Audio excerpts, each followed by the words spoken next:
His Excellency Kwan Hee-sok, Ambassador of the Mission of the Republic of Korea to ASEAN, His Excellency Ekapap Phantavong, Deputy Secretary General of ASEAN for ASEAN Social Cultural Community, His Excellency Nguyen Hai Bang, Permanent Representative of the Socialist Republic of Vietnam to ASEAN, distinguished speakers, ladies and gentlemen, a very good morning to all of you. Thank you for joining us at this online forum on the way forward for a stronger regional and international cooperation on marine plastic debris.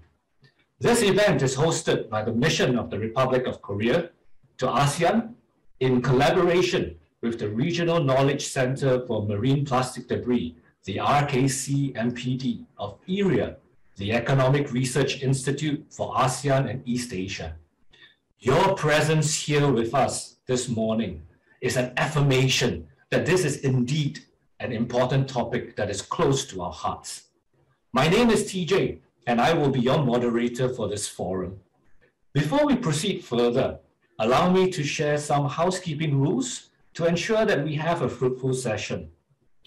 While we have muted all participants as a default, please help us ensure that you remain muted throughout the event.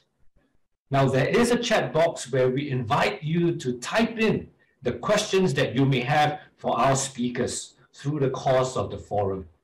Please help us by identifying yourself first before sharing your question, and most importantly, who you would like to address the question to. We would also seek your support to complete a short survey at the end of the event. A QR code will be presented to you before the Q&A session to facilitate this. Thank you. Now, let me paint the context for this morning's forum.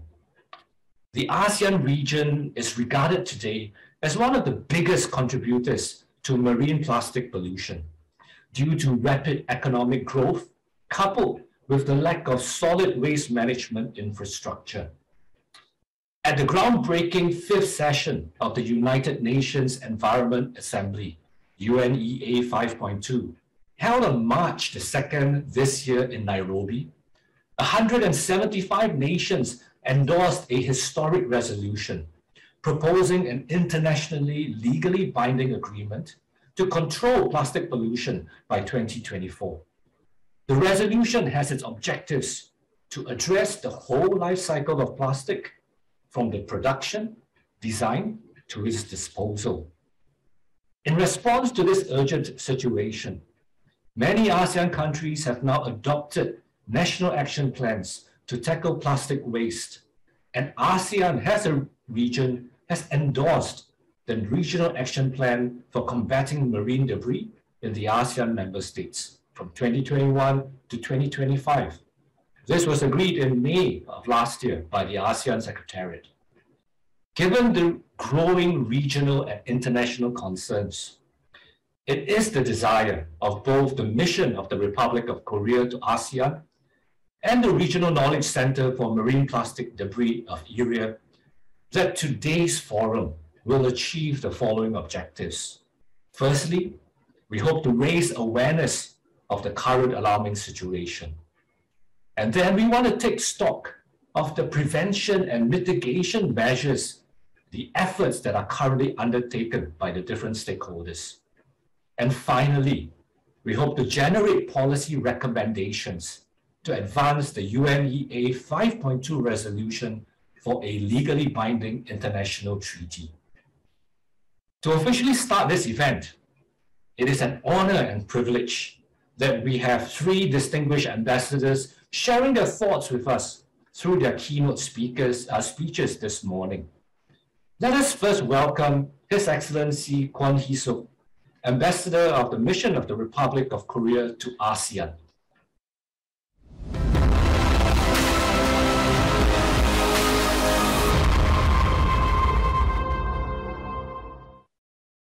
His Excellency Kwan Hee-sok assumed the role as the Ambassador of the Mission of the Republic of Korea to ASEAN in March of this year.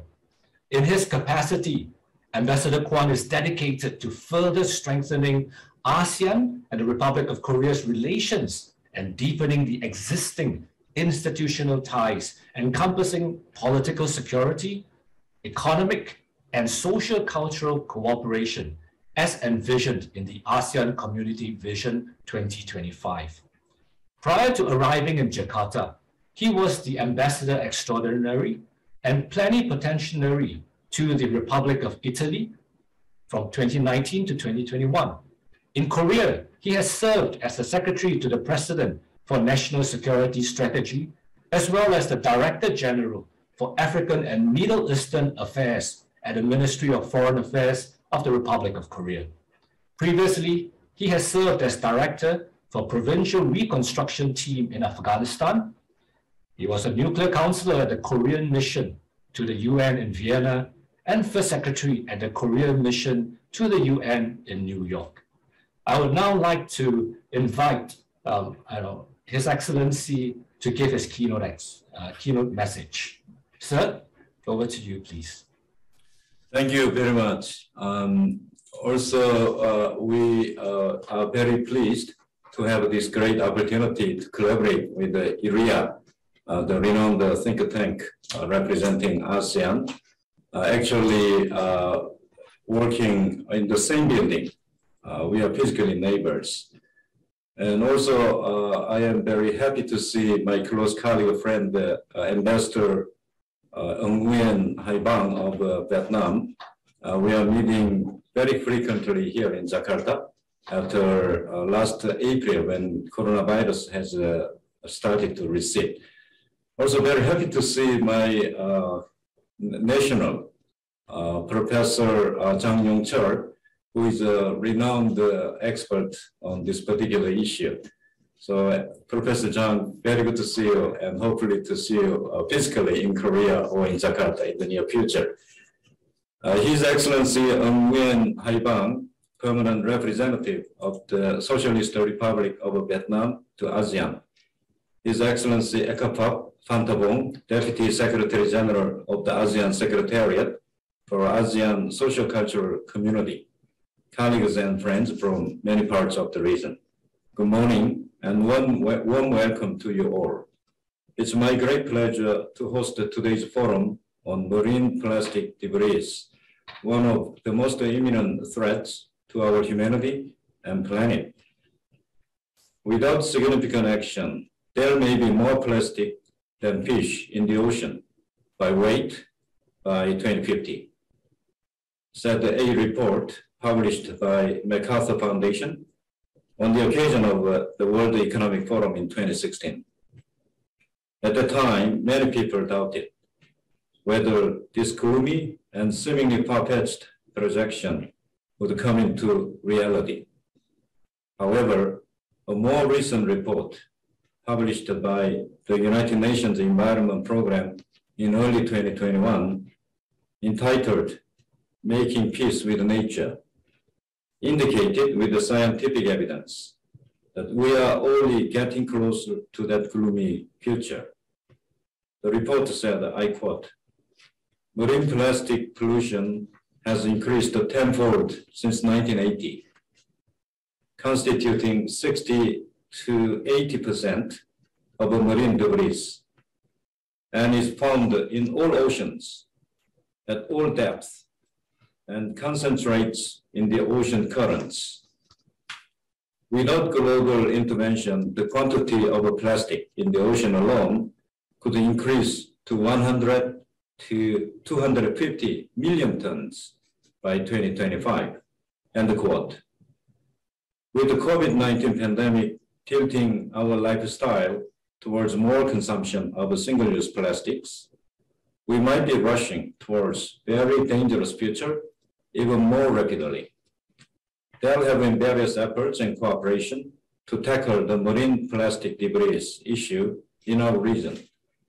ASEAN Regional Action for Combating Marine Debris 2021 to 25 is an exemplary case of such regional cooperation. The Korean government has assisted the ASEAN countries' efforts in this field by providing the cleanup vessels to Indonesia and the Philippines, and carrying out projects to enhance capacity of the riverside and coastal villages in the region, in the area of marine litter monitoring and response. Furthermore, what we urgently need at this critical juncture is a more coherent and streamlined policy, which can integrate the existing efforts at the national, regional, and global level, while taking into account the full life cycle of plastics. As we are living in a world where plastics are ubiquitous, our efforts to tackle the issue, in order to be practical and effective, should be made by all the stakeholders, including governments, industries, businesses, academia, civil societies, NGOs, and so on. In this context, it could not be more timely and relevant for the United Nations Environment Assembly to adopt the resolution entitled "End the Plastic Pollution" towards an international legally binding instrument during its fifth session held in Kenya early this year. The Korean government strongly supports this international initiative and will proactively participate in the intergovernmental negotiation process. Excellencies, ladies and gentlemen, today we invited many prominent experts from various fields and different countries.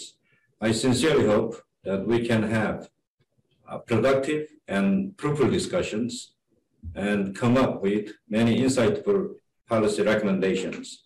Thank you very much. Thank you so much, Your Excellency. Let us now welcome His Excellency Ekapap Fantavong, Deputy Secretary General of ASEAN for the ASEAN Social Cultural Community.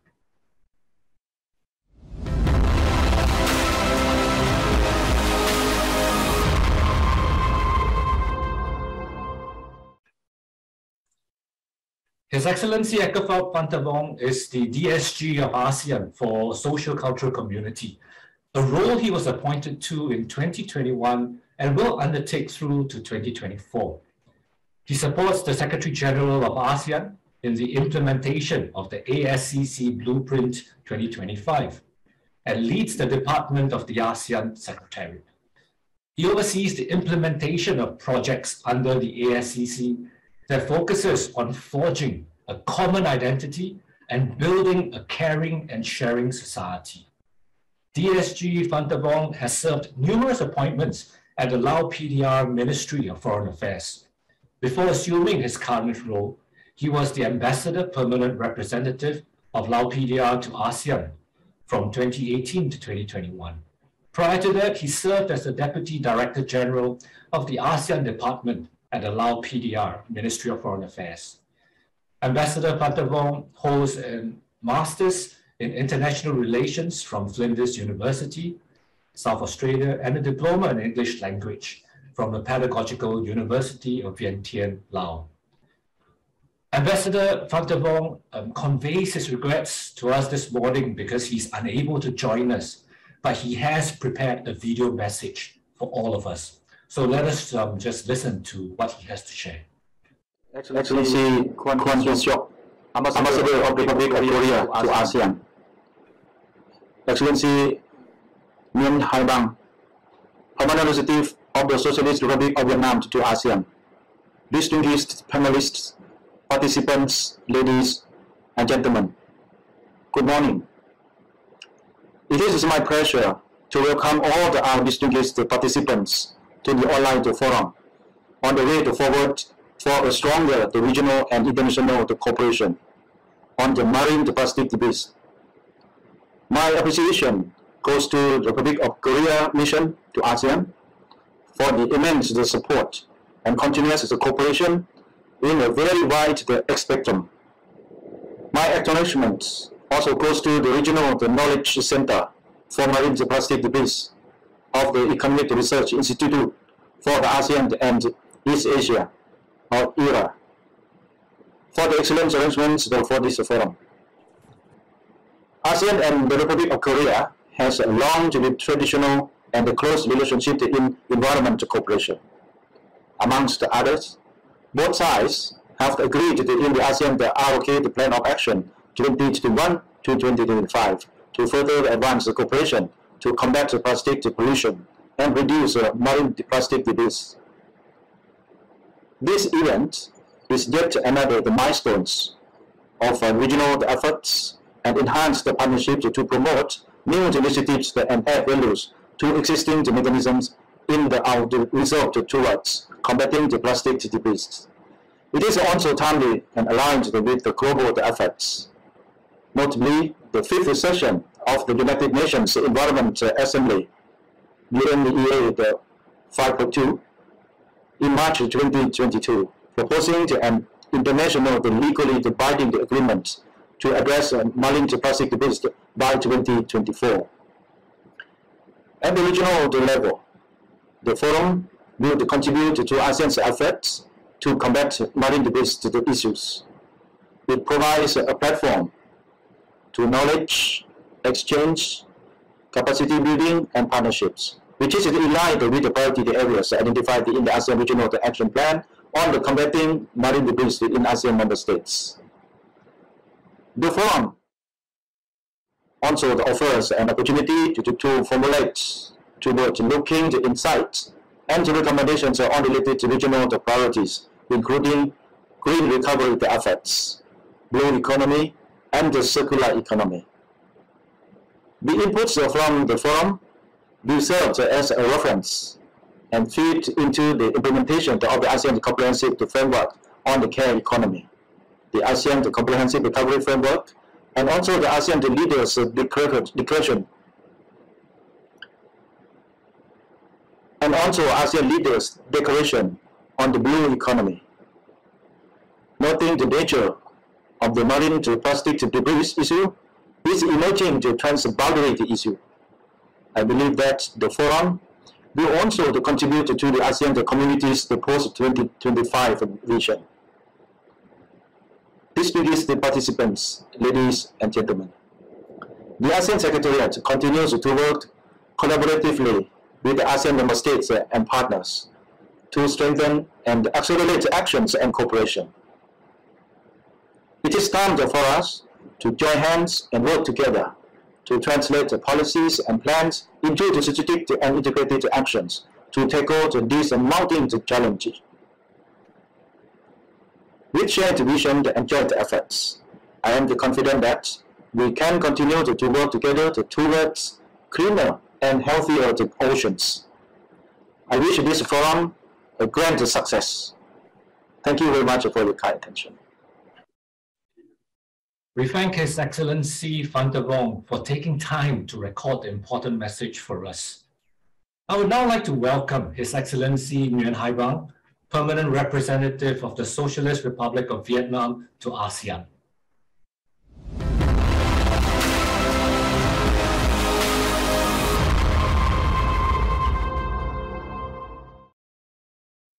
Ambassador Nguyen Hai Bang is currently the Permanent Representative of Vietnam to ASEAN.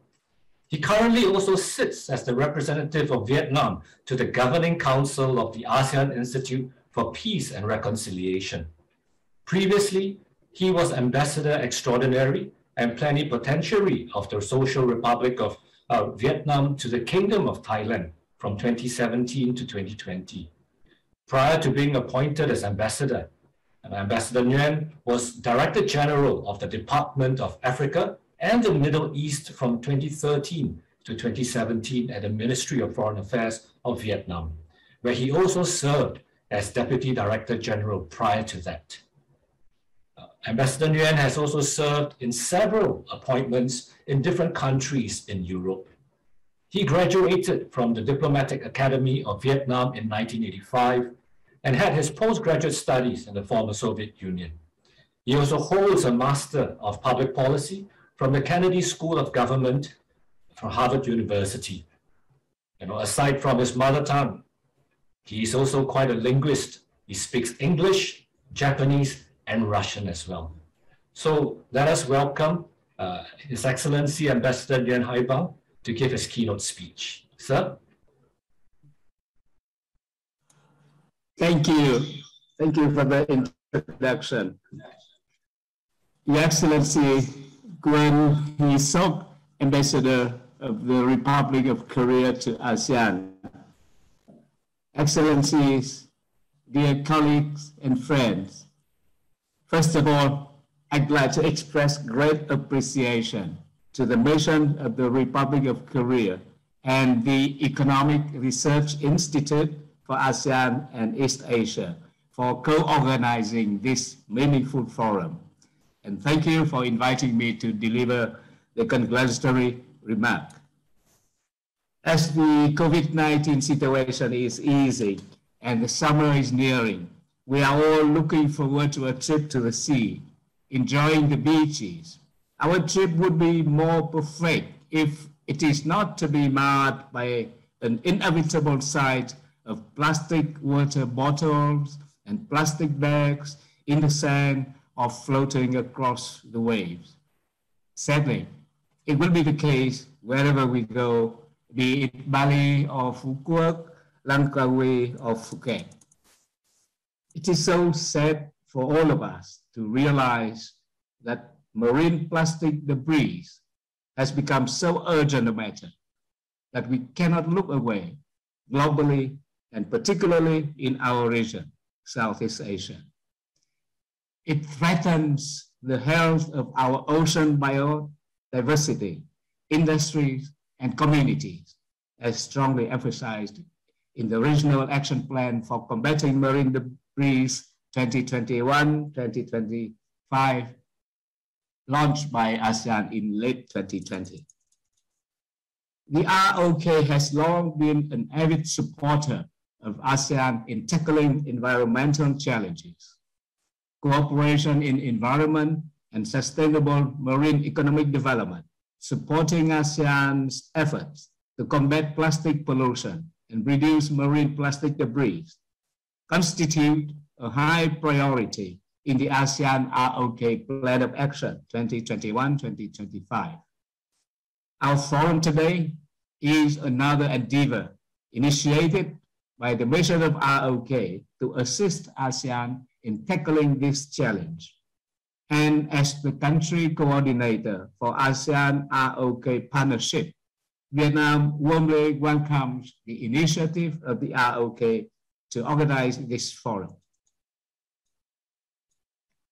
Excellencies and dear friends, we believe that your interventions and discussion today will further help raising the awareness among the relevant stakeholders on the alarming situation we are facing.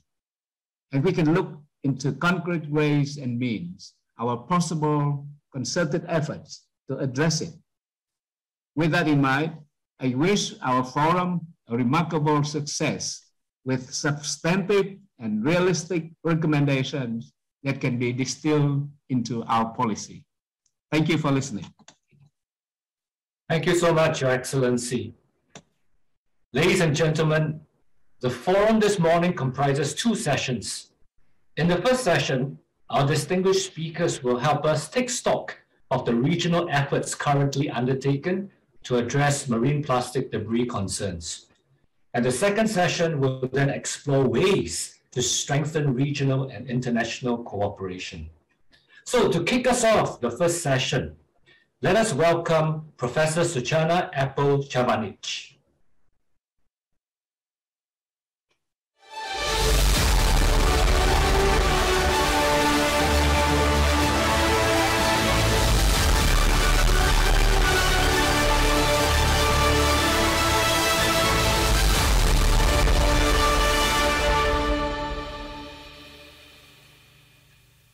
You know, Dr. Apple is currently...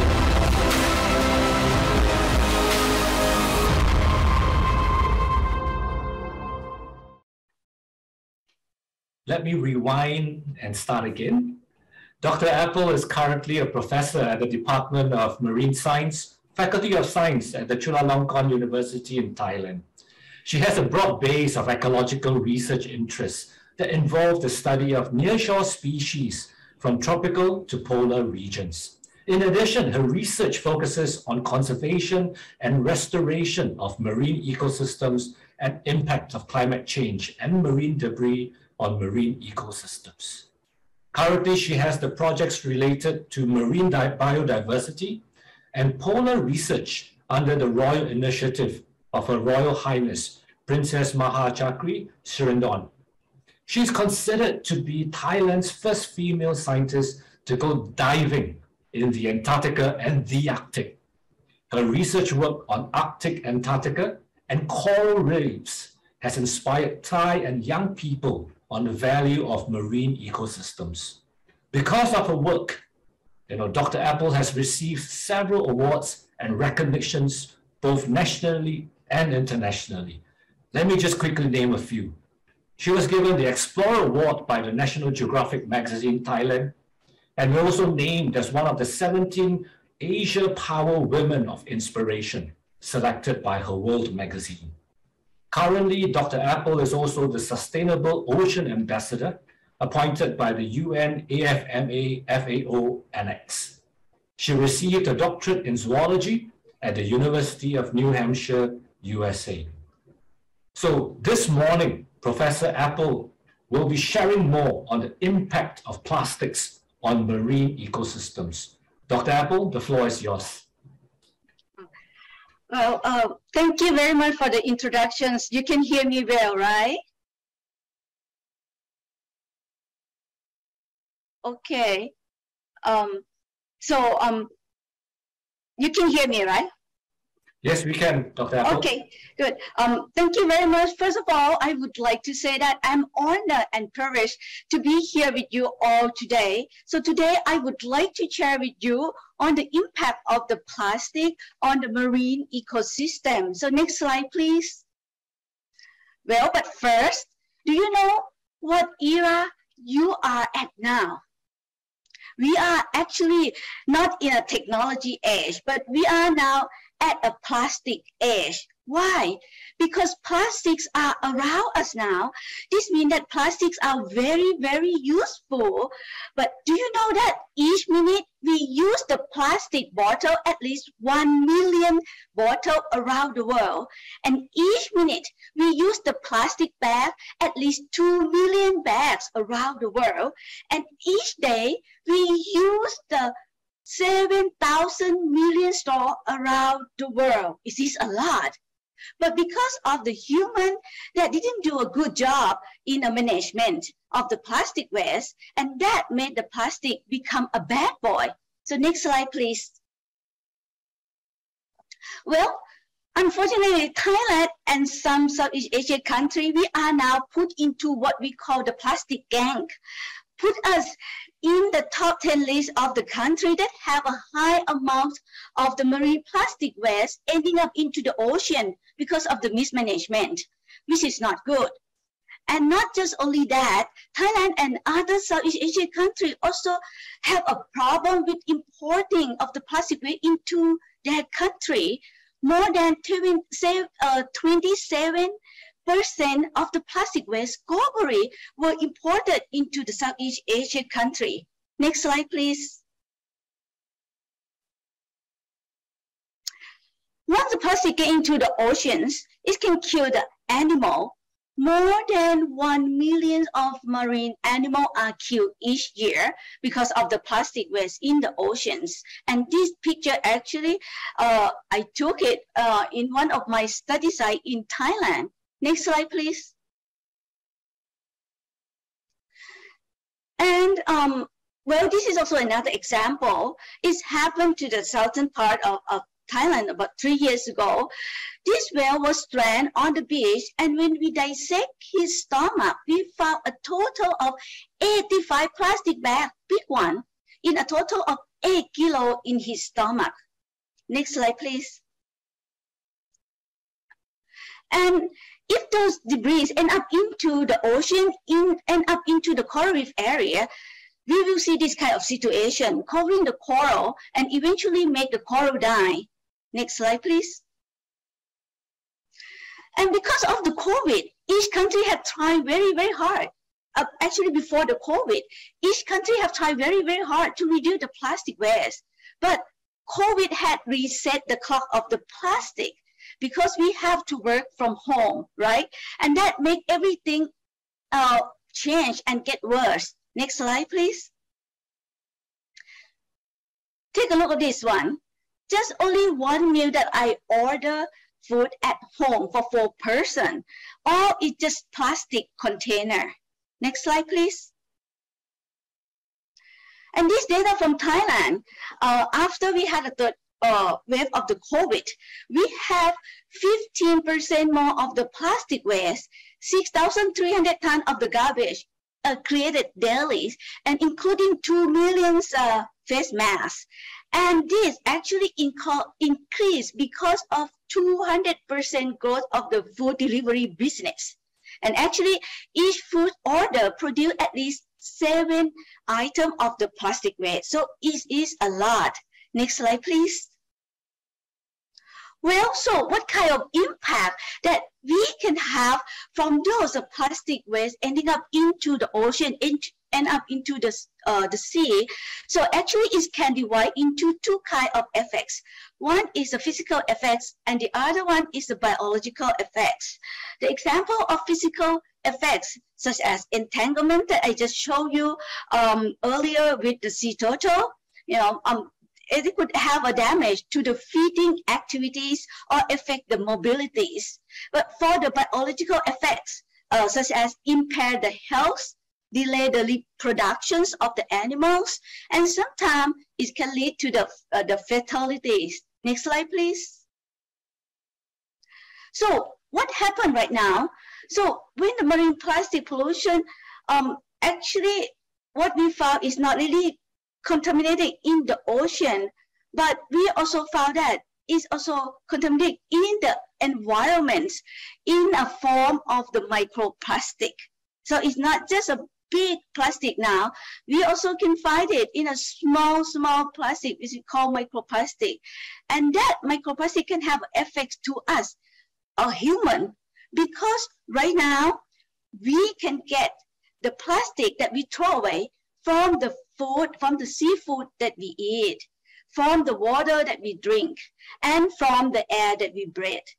Next, actually the scientists has estimated that each of us now have at least 10,000 microplastic in our stomach.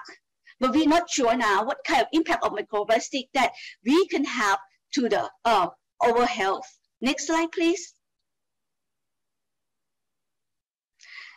And these are the examples of how microplastic can affect different levels of individual of animal through the cell to organs and individual to the populations.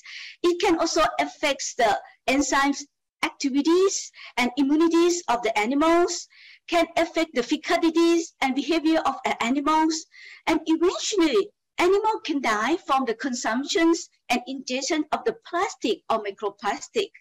So not only that, we know that now microplastic can be found in our blood system in human.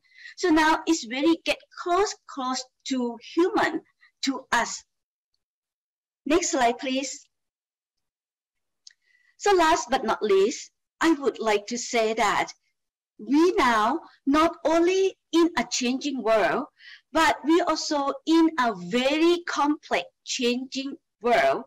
We not only have to face with those environmental pollution, but those new pandemic can also disrupt us, can make it worse, like the COVID that we just faced in the past 2 years. So no matter what law or regulation we have to reduce the plastic waste, the important is the individual, is us, whether we will do it or not.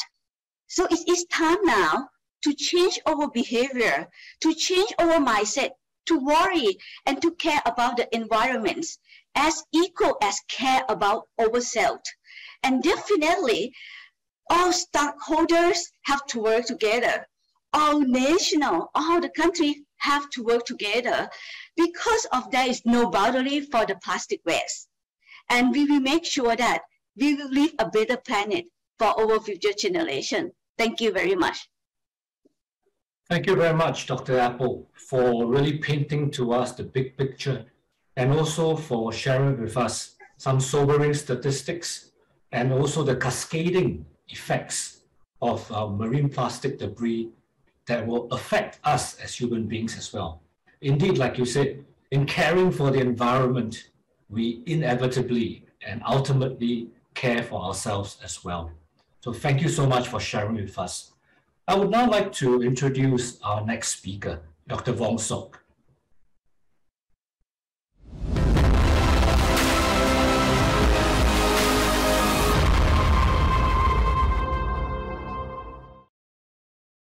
Dr. Wong Sok is the head of the Environment Division, Assistant Director of the Sustainable Development Directorate within the ASEAN Secretariat. He's a passionate and dedicated environmental professional with over 20 years of global environmental compliance and governance experience, including in-depth knowledge on strategic environmental planning, environmental diplomacy, and operations control of environmental management systems. In education, he holds a bachelor's degree in forestry from Cambodia and a master's degree in environmental science and management from Belgium. He further completed a doctorate in impact assessment and climate change at the University of Western Australia. Dr. Wong Sok works extensively on environmental management in Southeast Asia, in close collaboration with government agencies, international organizations, development partners, CSOs, and communities. This has provided him with specific resources to direct and coordinate the strategic level and make significant impact and contributions to this region. He is unfortunately unable to join us in person, and he conveys his regrets this morning, but he has also kindly prepared a video presentation to share a little bit more with us about ASEAN's cooperation on marine plastic debris. If we could have the video, please. Good morning, Excellency, ladies and gentlemen. From ASEAN Secretariat side, we would like to thank to the mission of Republic of Korea to ASEAN in collaboration with the Economic Research Institute for ASEAN and East Asia ERIA. Organize this important event online forum, the way forward for a stronger regional and international cooperation on marine plastic debris.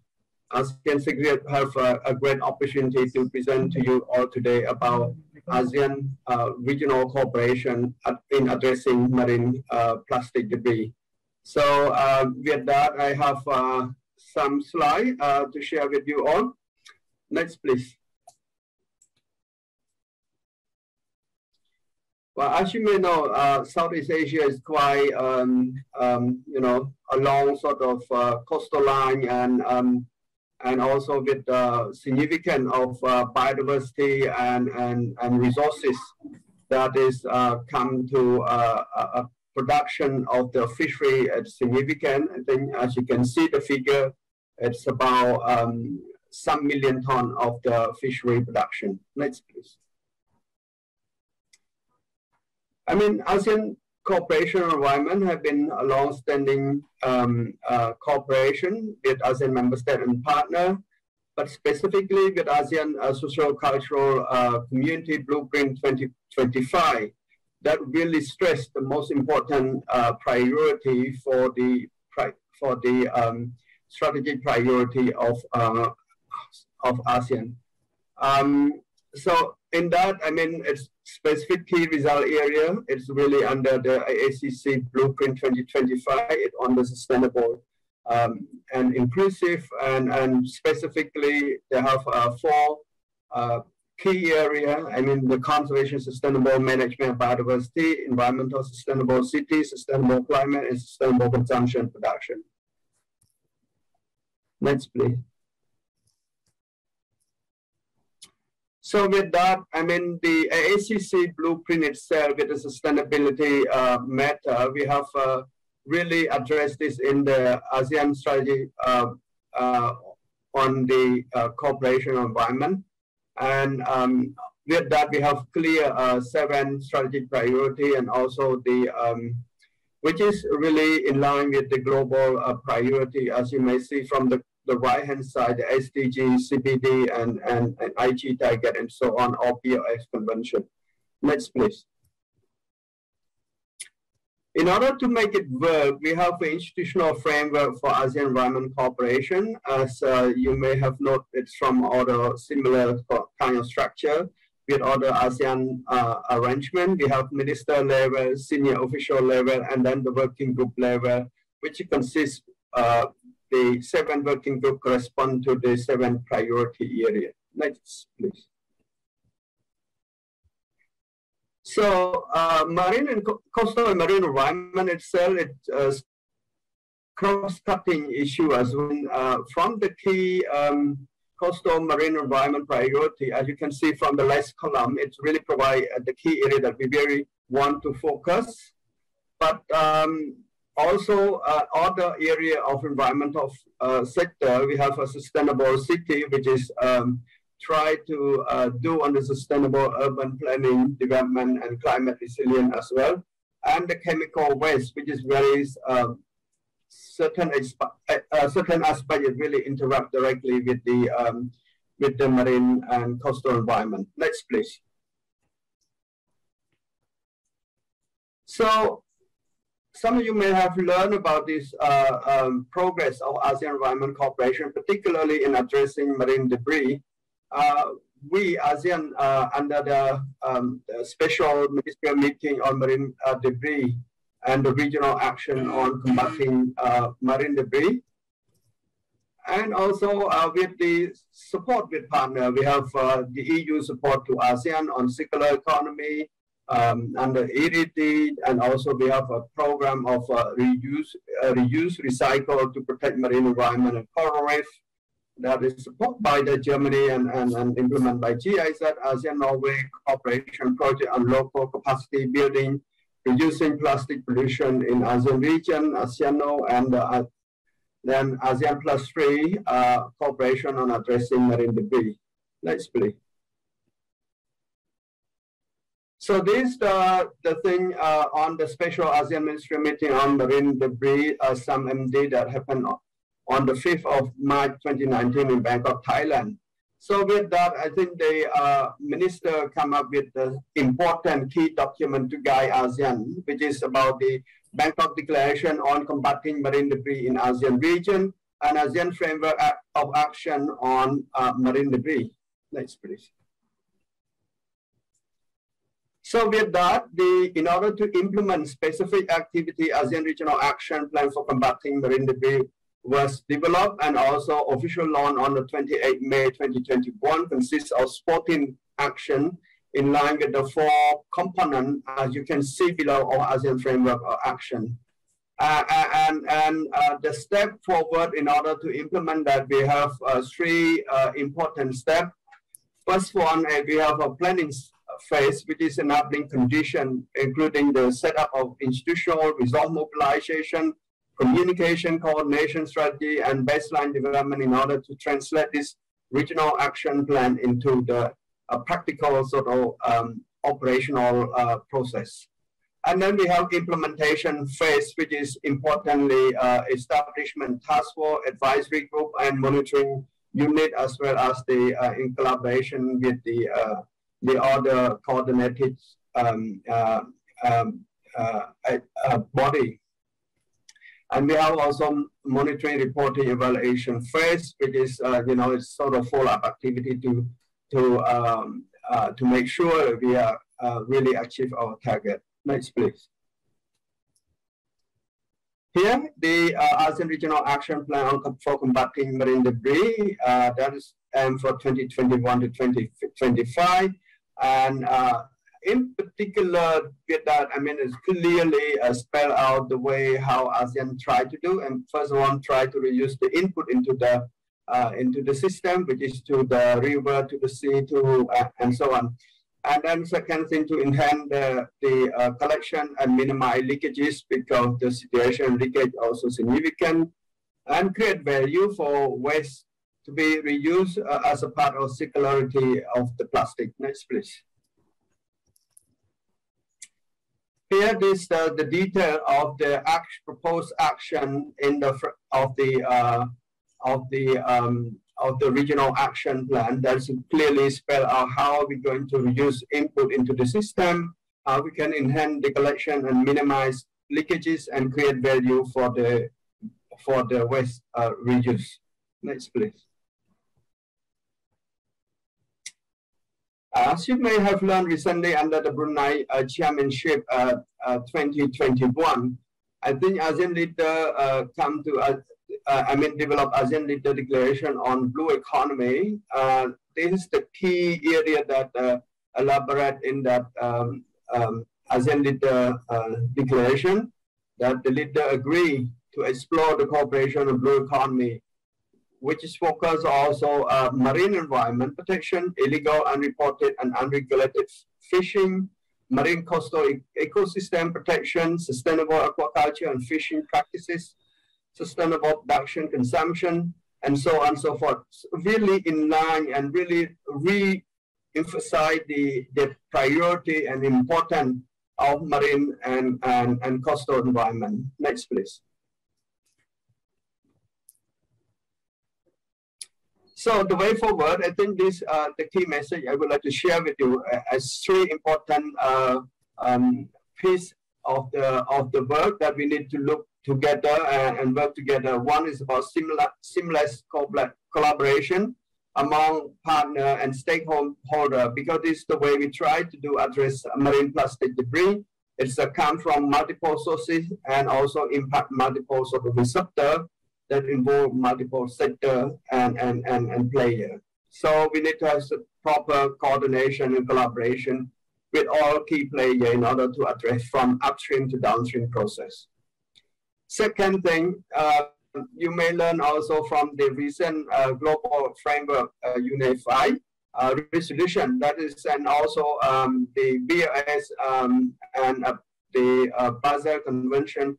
All that thing is really some of our ASEAN member states and all, that are part of that sort of international commitment that we need to align with our action as well. So this is the way we try to align our commitment and action on the ground. The third part is about transparent, effectiveness, regional policy framework and mechanism, because I think when it comes to waste trade, it comes to the trade of the plastic-related matter, it really sometimes it's about a business opportunity and a competition among other, and particularly private sector as well.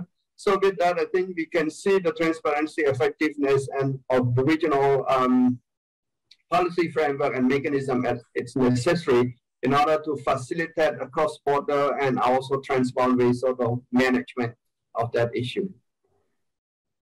Thank you. Next slide, please. I think thank you very much. That ends from my presentation, and I hope that today forum will provide important insight and discussion about the way forward, how we strengthen our cooperation.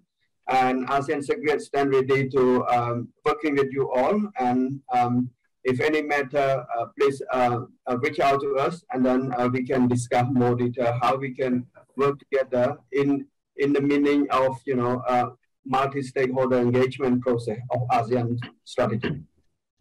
Priority. Thank you very much. We thank Dr. Wong Sok for taking time to prepare the insightful presentation for us. Indeed, even as a global framework is put in place, there's a need for it to be translated into transparent and effective regional action plans and mechanisms. And finally, for there to be that collaboration, not just between public and private, but public, private, and the people sectors as well.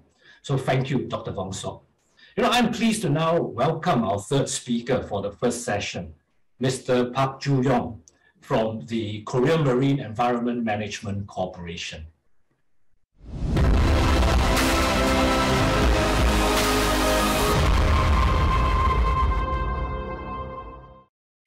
Mr. Park is the International Affairs Specialist of the Marine Litter Management Center within the Korea Marine Environment Management Corporation. In his current role, he has implemented international public awareness projects on behalf of the Ministry of Oceans and Fisheries of Korea, and has been involved in organizing several bilateral and multilateral conferences, workshops, and meetings. During his tenure with the Global Agricultural Development Center of the Konkuk University, He was involved in the Korea International Cooperation Agency's ODA project on agricultural education training for Solomon Island officials, in addition to undertaking various public relations and media-related projects. Mr. Park graduated with a Bachelor of Public Administration from the Konkuk University in Seoul, Korea.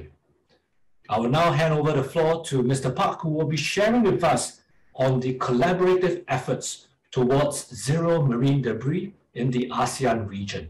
Mr. Park, please. Thank you very much for your introduction. Good morning and good afternoon, everyone. I am Chuyung Bak from Korea Marine Environment Management Corporation, KOEM. I am so delighted to take a part in this wonderful forum where all of us gather to share insights and discuss marine debris issue. And I would just like to take a moment to thank Mission of the Republic of Korea to ASEAN and of course, ERIA for arranging this amazing event. Today, I will briefly talk you through what our organization, KOEM, does to build a bridge between Republic of Korea and ASEAN countries and to further enhance the cooperation in ASEAN region in order to tackle the marine debris issue. First things first, let me just quickly go over the recent development we had in the global marine debris community. As all of you are already aware, we had a historic moment in the latest UNEA, and the resolution for a legally binding instrument for marine plastic was adopted. After we go through a few steps laid ahead of us, such as INC, we can get closer to the plastic-free ocean more than ever. Apart from the legally binding nature of the resolution, the document also highlights that we should continue to enhance international and regional cooperation. In fact, regional cooperation will be required even more because marine plastic issue cannot possibly be solved by a few countries, but plastic-free ocean can only be achieved through participation from all countries and the global or regional level of collaborative work. So it is really crucial to ensure that all of the countries achieve the same or at least a similar level of marine plastic reduction. And in order to do that, all countries should work together and share best practices to address marine plastic issue. And ASEAN, as one of major regional framework, should also find a way to enhance regional cooperation. And in this regard, the Republic of Korea had a joint project with the Indonesian government to enhance regional cooperation in ASEAN. And the name of the project is Strengthening and Improvement for Marine Debris Response in Indonesia. The main goal of this project is to enhance the capacity of Indonesia to tackle marine debris issue through offering comprehensive knowledge on marine debris policies and marine debris monitoring education program. And about $500,000 are invested to this project, and the project was carried out from 2019 to 2021. And the target area of this project is a place called Labuan Bajo. It's located in the eastern part of Indonesia, and this is where it is. Okay, here are the major components of the project. I think I will just take you through them by one. The first component of our project is a capacity building workshop. Every year we held a workshop in Indonesia and we invited as many stakeholders as possible, especially Indonesian government officials who are in charge of marine debris policies of Indonesia, as well as local residents and NGOs of Indonesia. And through the capacity building workshop, we provided the participants with knowledge on marine debris policies and how to conduct marine debris monitoring. The second component is to implement the pilot marine debris monitoring at coastal area of Labuan Bajo. So we carried out marine debris monitoring with the participants who came to the workshop. As you know, marine debris monitoring is a key to measure and understand the marine plastic pollution level. So we conducted a joint marine debris monitoring project with the Indonesian participants in Labuan Bajo in 2019 and 2021 to see how much plastic there is. And this is the map of the spots where we did the research. Last but not least, the ultimate goal of this project was to establish the guideline for a mine debris monitoring method that can be effectively implemented in Indonesia, so that Indonesian government can carry out monitoring project on their own. So we finished the monitoring guideline in 2021 and safely delivered it to the Indonesian government. And we are anticipating that this guideline will bring some positive changes on Indonesian mine debris policies. And I'm hoping that it will help them to figure out the plastic pollution level of the ocean. Please let me quickly touch upon the results of the monitoring research we did. According to the research, the most common mine debris item found in Labuan Bajo is, of course, plastic. So when we analyze the data by the number of mine debris, plastic is by far the most dominant component, accounting for 86% of all mine debris collected in Labuan Bajo. And when we analyze the data by the weight, still plastic shows the highest figures. So we could conclude that plastic is the biggest factor causing mine debris pollution in Labuan Bajo. Then what is the most common plastic item found in the targeted area? Here's the list of 10 most common plastic items. As you can see, plastic bottle and bottle caps have the first place. Actually, the picture is on the top right here. And the second most common item was thin plastic film on the bottom right. It's like a long plastic tube containing ice cubes, and local fishermen in Indonesia use this plastic film to keep the fish in a good condition. So the biggest takeaway we could get was that we should establish policies to reduce the usage of these two items. And this is exactly why we must do mine debris monitoring in the first place, to observe and analyze what the biggest problem is so that we can start to work on that. So that was it for the joint project between Korea and Indonesia. The project was a huge success, but since it was only planned to last for 3 years, we wrapped up the project last year. That being said, the Republic of Korea is, of course, not stopping here. We keep seeking out for a new opportunity to enhance regional cooperation on mine plastic debris in ASEAN region. So a new project is under development, and the name of the project is Enhancement of Mine Debris Management in Manila Bay, Philippines. The basic concept and the bottom line of the project is pretty similar to the Indonesian project I just mentioned. Korea will provide a capacity building program on mine debris policies and monitoring research. But this time, along with all these contents and components, we will try to build a ship that can collect mine debris in the ocean and provide it to the government of Philippines. We are hoping that this project will be as helpful as the joint Indonesian project, and Korea and Philippines are working hand in hand to develop the project at the moment. Okay, so this is the end of my presentation. Thank you very much for listening. Please let me know if there is any question. Thank you. Thank you so much, Mr. Park, for sharing with us the details of that pilot project, and more importantly, the desire to continue to engage this region in really just building capacity and also sharing expertise. Before we continue with the second session, if you have any questions for our participants, if you have any questions for our speakers, please do type them into the chat box. Our team will be collating them for the Q&A session later. We also want to invite you to follow the social media pages of both the Mission of the Republic of Korea to ASEAN, as well as the Regional Knowledge Center for Marine Plastic Debris.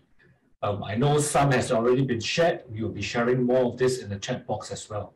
So this will allow you to keep abreast of all the great work that they are doing in this area. Now, in the second session of this forum, we want to explore ways where we can strengthen regional and international cooperation. And we look forward also to the various policy recommendations that will be coming forth from our speakers, for further deliberation. So let me just jump right in and invite and welcome our first speaker, Dr. Mushtaq Ahmed Memon.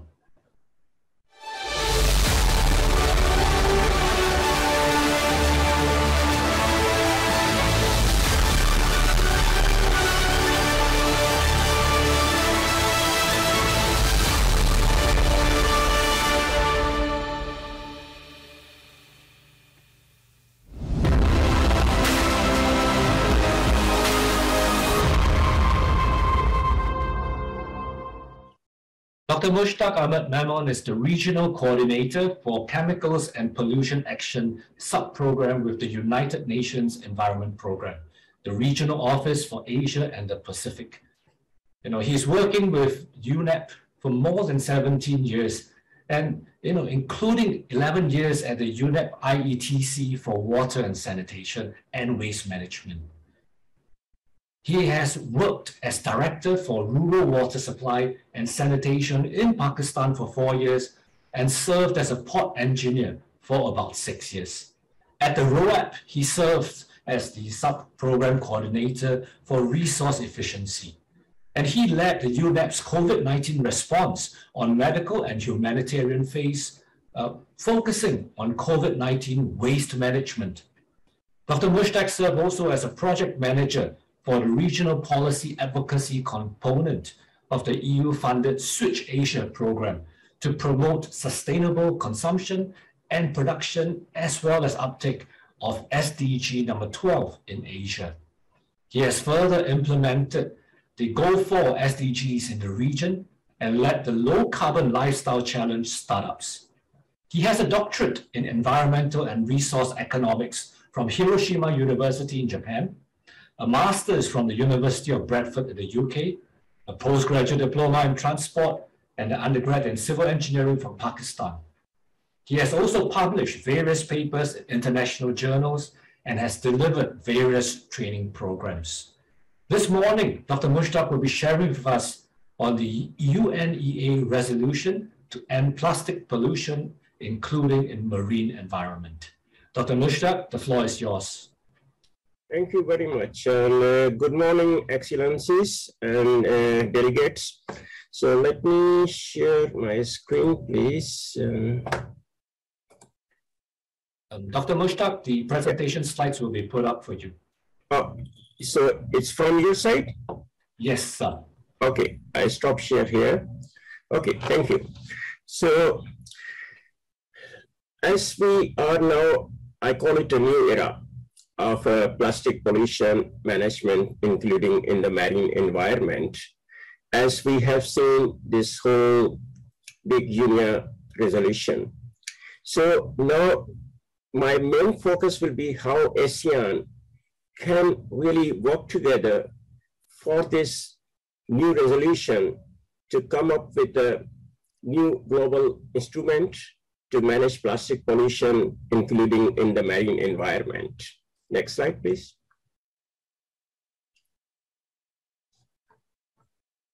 Can I move my slides? Okay. So as you may recall, because it was just in February, so that there was a lot of negotiations, discussion behind the scenes to bring this resolution on the table for approval. Because as we know that there are different countries having the different geographic, climatic, socioeconomic, demographic situations, having different concerns, as well as the different potentials for plastic pollution, including in the marine environment. So there was a lot of negotiations behind the doors and from north, south, east, west, and finally, all agreed. And that was a huge, I think, win for all of us, all the countries, that this resolution was passed, focusing on creating intergovernmental negotiating committee that would help to compile or develop the global instrument, and that will be this INC role is up to 2024. And we already saw the first open-ended working group held in Dakar in Senegal towards the end of last month. And then also the next one will be now in Uruguay. So in ASEAN, there's a lot of interest to come together. And we saw like starting from Thailand, Malaysia, Indonesia, Cambodia, and so on. So we saw a lot of like a pull and push now. So how we can help or work together, and big thanks to the ASEAN Secretariat and also the partner countries like Republic of Korea, Japan, and People's Republic of China, and so on. So we can really see how we can come together with ASEAN's help for this. Next slide, please. To do so, the 5 important points are in focus. First of all, as the executive director of UNEP put all these 5 together in her opening speech in Dakar, that we need to build a broad instrument so that it is just not taking around the edges of the problem. If you may like to recall other multilateral environmental agreements, most of those are more or narrowly focused or deep dive to the issue, whether it be the mercury like Minamata, whether it be the illegal or transboundary movement of hazardous waste under the Basel or POPs in Stockholm, and so on. So this time, the focus was that how we can bring whole life cycle, whole value chain of plastic in focus, not just end of the plastic waste and the impact of the plastic waste on the marine environment or over the land and so on. So it was like addressing across the value chain. And if you're talking about across the value chain, first is that we need to have more information, science, that how the plastics are being produced, what type of plastics are being produced, what type of plastic products are being produced, who are the consumers, how they are being consumed, how they are being discarded, how they are being, in the current situation, managed, collection, waste, recycling, incineration, so on, and how much leakages and how it's going to ending up in our environment. So basically this whole science is very important to see that how this is happening and who are the major stakeholders, whether the producers upstream, whether be the suppliers, consumers, whether it be the waste management services downstream, recyclers, and so on. So that's why the third point was that have a close engagement and the involvement of the stakeholders, including, as we saw the first time, there's a lot of a pull and push on the private sector and civil society to engage them this whole process. And then on the solution side, based on this all like a problem tree analysis, as I put up there, then the fourth one is basically the solution side to look on the new economy. It's not just to give an end of pipe solution to the plastic pollution, but to see how the circular economy, the new economy, the green jobs, the way we consume plastics, including in, let's say, automobiles and aeroplanes and so on, because it have a lot of benefits like in health care and so forth. So how this new economy can help to really create more productivity or quality of plastics production and use, but also more important to recirculate back into economy so we do not have any leakages, because recycling is the last or least preferred option because it again needs a lot of resources and it has a lot of secondary environmental impacts from the water consumption, energy consumption, and also losing the original like level of the plastics and so on. So basically, upstream was more in this new economy, and then how we can recycle back whatever cannot be like reused or extended in the lifespan. So then the whole point was that how this new solution can be implemented. And that brings us to the fifth point, that we have to learn from the multilateral agreements, as I already mentioned about the Basel Convention, Stockholm, Rotterdam, or the Minamata, and so on. But more important to see, on the one hand, those conventions also addressing plastics already, like Basel, for example, or even on the Convention on the Migratory Species, we are working on the impacts of the plastic pollution in marine or river environments on the migratory species and so on. So basically, we have to partner with all the multilateral environmental agreements to create the complementarity, not to duplicate, not to reinvent the wheel. So this is very important, that how this new economy focusing on the plastic production to the plastic pollution, how we can really help each other and using or taking advantages all the multilateral environmental agreements, the regional fora, including the ASEAN. And again, big thanks to all my colleagues in ASEAN. We have been working very closely for so many years or even decades to really help this. So this is very important. Next slide, please. So to support the countries in the region from UNEP, we have quite many projects.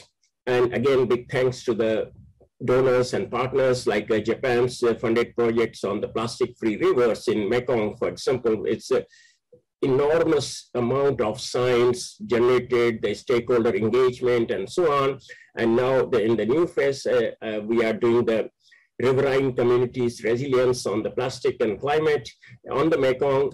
And then the second project with the SIDA support on the sea circular, that is quite upstream on the plastic value chain, involving IPOs, private sector recyclers and producers and so on. Then as EU funded, Switch Asia for sustainable consumption and production for last almost 15 years is with us, and that's really has created a lot of impact. And we currently did assessment of the SCP in ASEAN, and then plastics comes as one of the major sectors for that.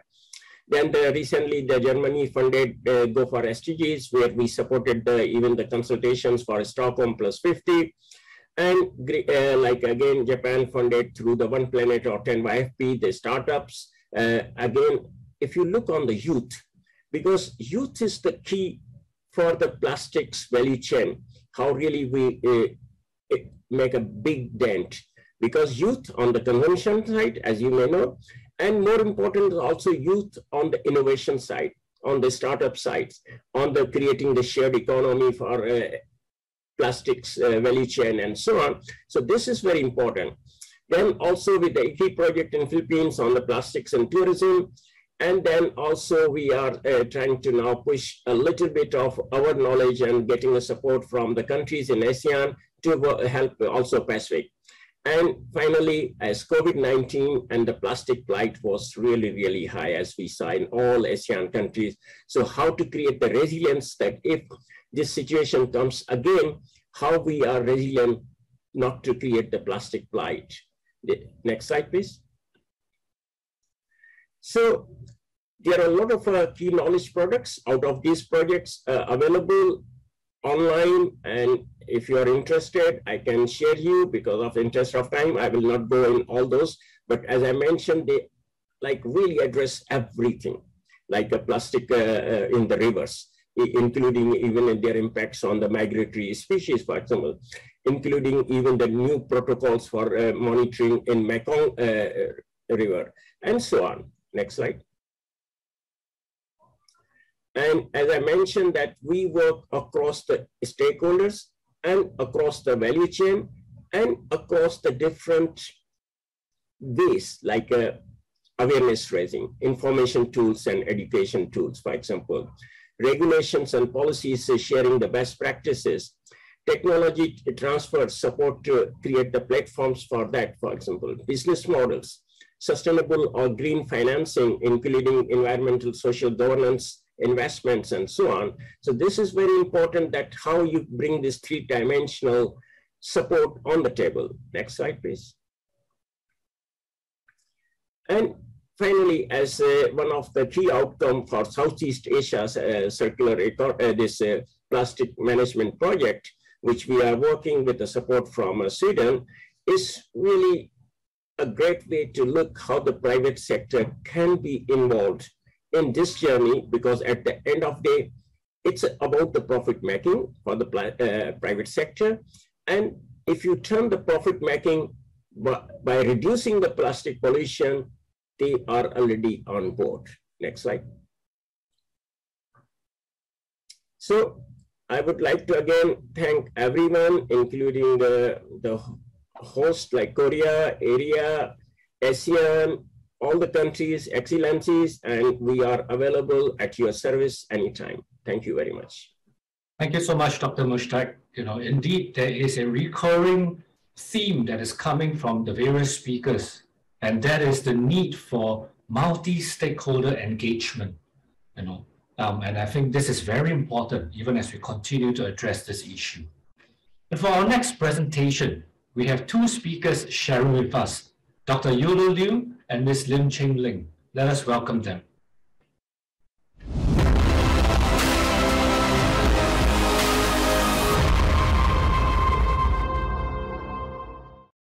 Dr. Yulu Liu is a policy consultant at the Center for International Law at the National University of Singapore. She finished her doctorate at the Australian National Centre for Ocean Resources and Security, University of Wollongong. Her research areas include marine environmental protection, marine plastic pollution, and the law of the sea. And Ms. Lim Ching Ling is a research associate who joined the Ocean Law and Policy team in CIL to support the development of a regional knowledge organization system for marine environmental data.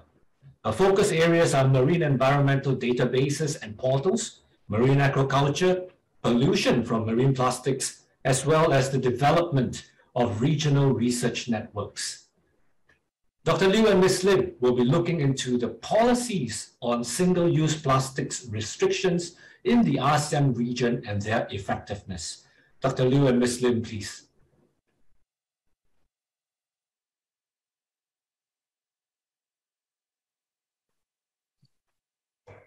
Good morning, Excellencies, distinguished guests, and fellow peers. I'm Ching Ling, and with me is my colleague from National University of Singapore, Center for International Law, Yulu Liu. Our dear colleague, Ms. Yuna Lyons, is unable to join us today. I will now begin the presentation. This is a quick overview of our presentation's contents today. Sorry. Most of our focus will be on our findings section.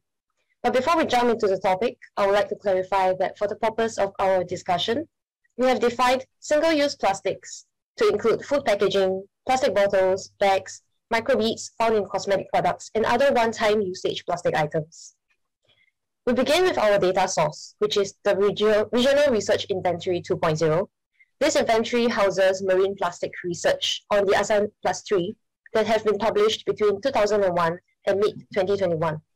As of February, the inventory contains 702 publications. It is a great research effort that could not have been achieved without our regional research team. And once again, we would like to show our appreciation for their contributions. So this is our data source. And through looking through the articles in the inventory, we found that food packaging are among the top 10 reported sources of marine plastic litter items studied. We also found that plastic bottles, bags, food packaging items are among commonly reported single-use plastic items in the regional water bodies. Policy, legal, and regulatory research also forms a significant portion of our inventory. And with the relevance of our inventory established, we review the publications within, extracted a subset of papers that examine existing regulatory policies in the region, and all provided elements to evaluate effectiveness of regulatory policies. Then we analyze the contents using our model, which Yulu will elaborate upon. Thank you, Ching-Ling. And next, we would like to revisit this conceptual chart, which we already presented during the last ERIA Expert Working Group meeting. This chart intends to demonstrate different phases from the announcement of an intervention to the achievement of decrease in plastic pollution as an ultimate goal. First, what policy instruments and what specific measures are decided to be taken. And second, at the implementation stage, it can be evaluated through the identification of regulations or other types of measures, as well as what is the geographic scope that this intervention covers. And for the mechanisms for feasibilities, a policy restriction can be evaluated through the level of acceptance, the number of outreach activities, and what is the public's response to economic incentives. And here in stage 4, we have an indicator to measure unwanted consequences from prior intervention. And stage 5 is about the level of participation at the compliance stage. And stages 6, 7, and 8, they are all about decrease in plastic pollution, but in different dimensions. Stage 6 is to measure avoided pollution from this intervention. And stage 7 is to measure decrease in plastic pollution at a specific area. And stage 8 is to evaluate the general decrease in plastic pollution in the geographic scope that this intervention covers. And findings from all indicators should be used to revisit through monitoring and surveying overall, as the pink arrow here at the bottom indicates. And from our observation of our inventory, common measures taken by regional states are bans on single-use plastics. Prohibition usually includes bans on certain types of single-use plastics, like thin plastic bags, plastic cutlery, and plastic used in food packaging and delivery. As already mentioned by many presenters before, the COVID-19 pandemic added to the difficulties of this issue because the pandemic has led to a huge increase in the demand for single-use plastics, especially for medical use. So more regional research is expected to evaluate the intensified pressure on the plastic waste problem. And so we can add it to our inventory later. And for economic incentives, here we wanted to see whether there are any return schemes for recyclables established and studied in the region. But relevant information is quite scattered, and these schemes are usually initiated by startup companies, but there have not been observations of such practice at the national level. This gap in recycling facilities directs our attention to the informal waste management sector, which is quite critical in the region. And for microplastics, which is an emerging issue that has attracted attention from both policy and science sides, research on microplastics has revealed the negative impacts on human health, but these research results have not yet been reflected in common policies in the region. But we have to point out that South Korea already issued a ban on the use and sale of plastic microbeads in all cosmetics in 2017, and later it banned the use of microbeads in toothpaste and detergent in 2021. And here we're trying to apply what we have found in our inventory and to the model we proposed. So to evaluate the effectiveness of single-use plastic bans, we can be looking at what is the geographic scope of such a ban. Is it a national one, or is it only limited to certain areas or cities in the nation? And what are the economic incentives taken to promote the feasibility of such a ban? And is there any increase in the production of big plastic and non-degradable plastic bags, which is an unwanted consequence that we want to avoid?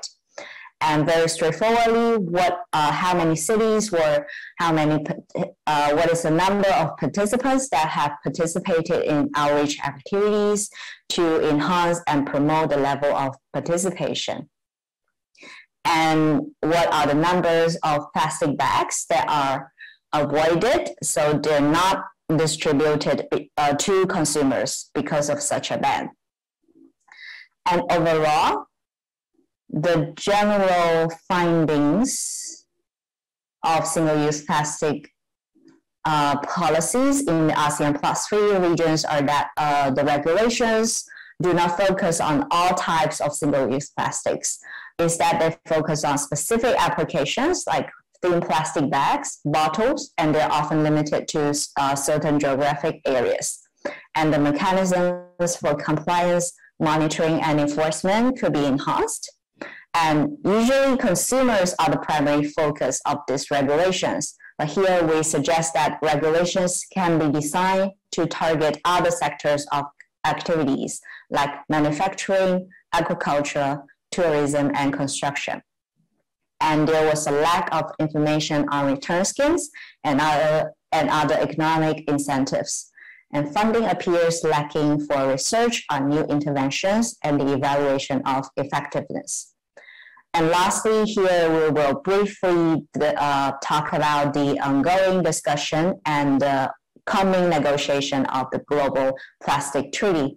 UNIA has consistently affirmed in its resolutions the urgent need to strengthen global coordination, cooperation, and governance to take immediate actions towards the long-term elimination of plastic pollution in marine and other environments, and of avoiding detriment from plastic pollution to ecosystems and the human activities dependent on them.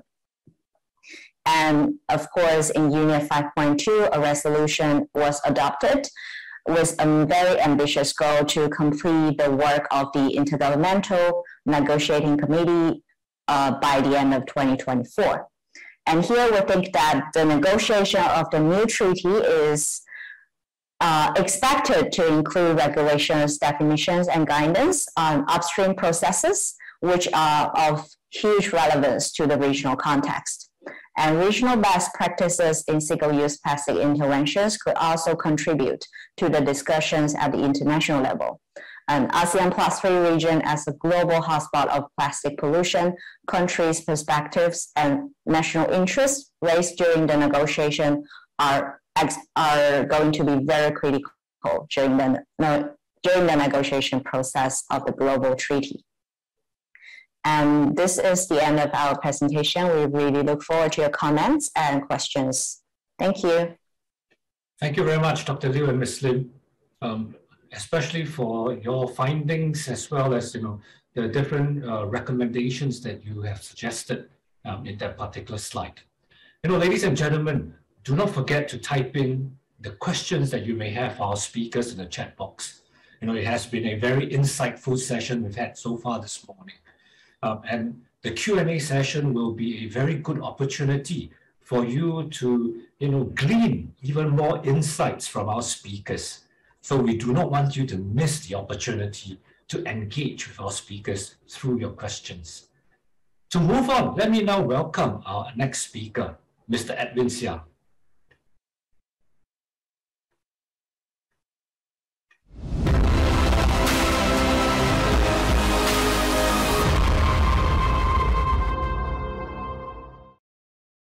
Mr. Edwin Seah is a strategic and sustainability communications consultant with over 20 years of senior level experience and serves on the board of advisors for ERIA Private Limited, a Singapore-based packaging, design, and sustainability solutions company.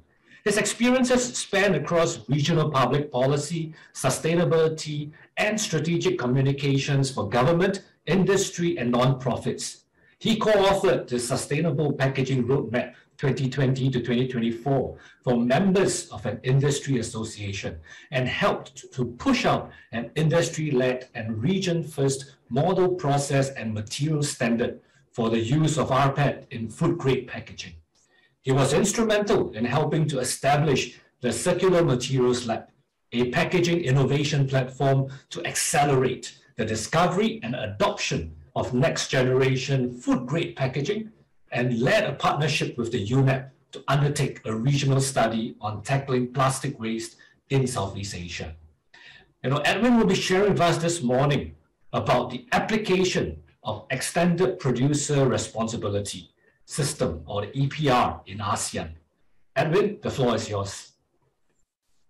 Thanks, DJ, for the introduction. Good morning, everybody, and thank you to ERIA for having me here to share my views on EPR. If we could have my first slide, please. the opening slide. Thank you. I particularly like this picture in not such a nice way, because I think it really tells the situation right now, right? So if you look at the top left picture, we've got mismanaged waste infrastructure. And then the bottom picture, you have the dependence on the informal sector to help deal with our waste problem. On the top right, you can see plastics production. And that's really a function for the last few years of cheap plastics. And the bottom right is the last point of entry, if you would, the lack of proper barriers for preventing plastics and other waste from entering our waterways. Next slide, please. So perhaps just a very quick recap of how we got here in the first place with this marine plastics debris problem. As I mentioned in the first cover slide, the failure of waste management systems and the lack of proper infrastructure.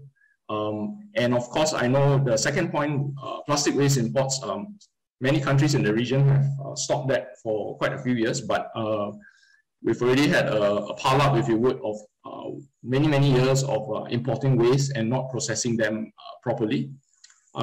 As I mentioned, you've got a heavy dependence on the informal sector, and I will share a little bit more why I think that could potentially be a problem in the effective implementation of EPR. The fourth point is something that I discovered in my previous organization, Food Industry Asia, when we did a study in 2018. We discovered that a lot of the solutions in the region have been fairly small scale. Small scale meaning they don't really create significant impact on improving the situation. Largely uncoordinated, both at national and regional levels. And then the other point that I made about cheap plastics, that's a problem, because when you have cheap plastics going over, for example, sustainable alternatives or even recycled plastics, that's going to be a problem. The other point, which I think is rarely not talked about, is the importance of the plastics industry in many countries in Southeast Asia, even in my home country, Singapore, potentially providing, therefore, a policy conflict of interest in really wanting to deal with the situation upstream, if you would. And of course, the last point, as we all know, COVID-19 has exacerbated the problem. It's created more plastic usage and therefore waste. But at the same time, 2 years of movement restrictions mean that opportunities to clean up the mess has been really restrictive. Next slide, please. And so we go quickly into EPR. So EPR is not new in ASEAN. It's not new in Southeast Asia.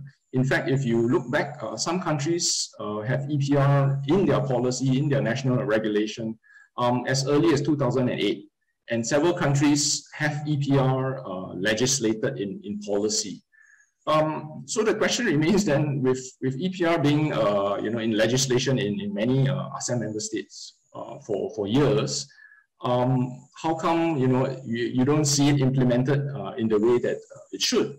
So I would venture to speculate quite a few problems around it: the design of EPR, who's responsible, the implementation, the monitoring, the reporting, and of course the enforcement of EPR. And even in Singapore, again, we were talking about introducing a deposit refund scheme as part of EPR for beverage containers, which was supposed to be introduced this year. It was pushed back by a year to next year, but I understand the latest is that it could be pushed further back because of economic uncertainties brought on by COVID-19. But the good thing is that in several countries in the region, notably Vietnam, Indonesia, and Malaysia, the industry has come together to develop what you call packaging responsibility organizations. So I think that is a good start, and it provides a good base for eventual EPR to take off. The next slide, please. So my point is actually, perhaps we need a rethink of EPR in ASEAN, or at least the way that EPR is being currently implemented in the EU, in the US, whether that same model can apply to ASEAN, or whether we need to tweak it a little bit. And my start point is that to begin with, EPR, I believe is a misnomer, because we all know that marine plastic debris is not a single point problem where you can put the blame on any single party along the value chain. It's really a value chain responsibility. And I like this term. I first heard it from Trace, this NGO in Indonesia. I don't know whether they invented this phrase, but I first heard it from them. And I think it's much more appropriate. It's extended stakeholder responsibility, which goes back to identify that stakeholders along the value chain are responsible, not just producers or brand owners. So again, EPR, I believe, in the way that we currently see it being applied in the EU, in the US, might not be fit for purpose for ASEAN in the present moment, and for three big reasons. If you look at EPR in the way it's implemented in the US, in the EU, they have three things going for them which ASEAN member states don't. So one is a high rate of compliance, monitoring, and enforcement. The other is, of course, they have a very high level of formal waste management system. And you know, as ASEAN itself identified in its regional action plan document, more than 50% of waste in ASEAN is uncollected, and even of those collected, less than a quarter is recycled. So therefore, for these three reasons, I think it's going to be very difficult to implement EPR in ASEAN, or to see it effectively being run in the current state because of the lack of these three critical criteria. Next slide, please.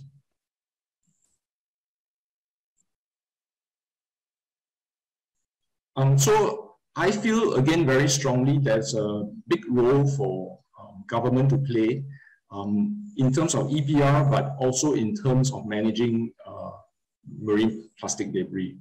And I believe, and I don't mean this in a offensive way to governments, and I know there are quite a few government representatives here, but I think EPR should not be seen by governments as a way to absolve them of some of their basic duties. Just like any government will provide basic healthcare, education, roads, infrastructure, I think they should view providing waste management services and infrastructure as a basic responsibility of government to undertake. And I believe also the time has come to move away from best practices, voluntary actions, guidelines, to a more mandated approach in terms of dealing with marine plastic debris.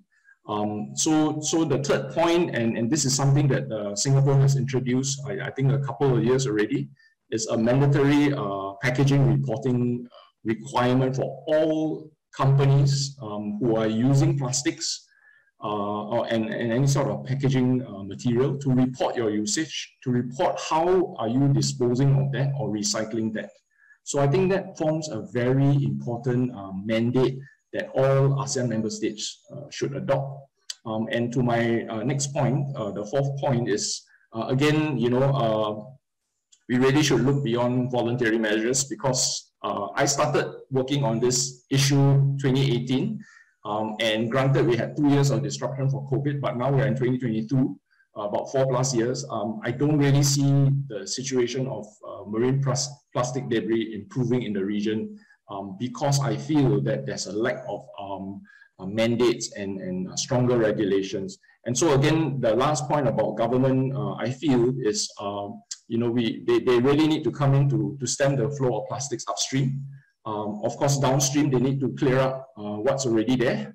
And yeah, the infrastructure in preventing more from entering our waterways and the marine environment needs to be done. And I think government needs to take some leadership in this. My next slide, please.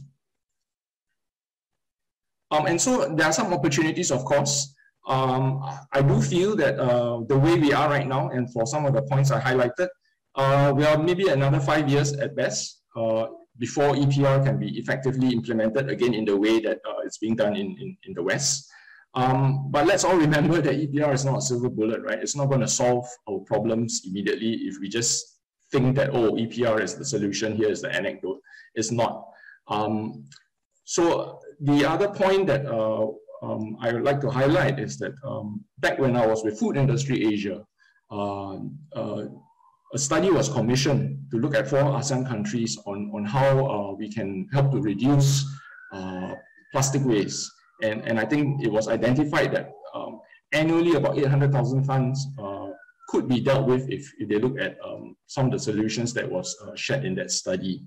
And so I think those solutions, while it came out in 2018, still very valid today.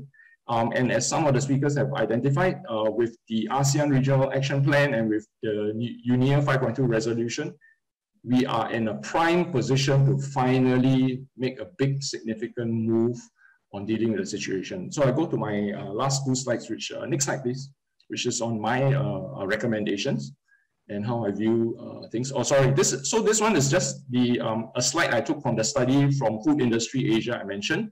And you look at the 4 countries that we covered, and you can tell that each of the studies or the countries will look at different solutions. So it's not a blanket solution for everyone. Indonesia, maybe the top one is increased collection services. In the Philippines, it could be materials recovery facilities. But collectively, just these top 3 levers for each country on an annual basis, you can have a big significant reduction in marine litter. And the next slide, please.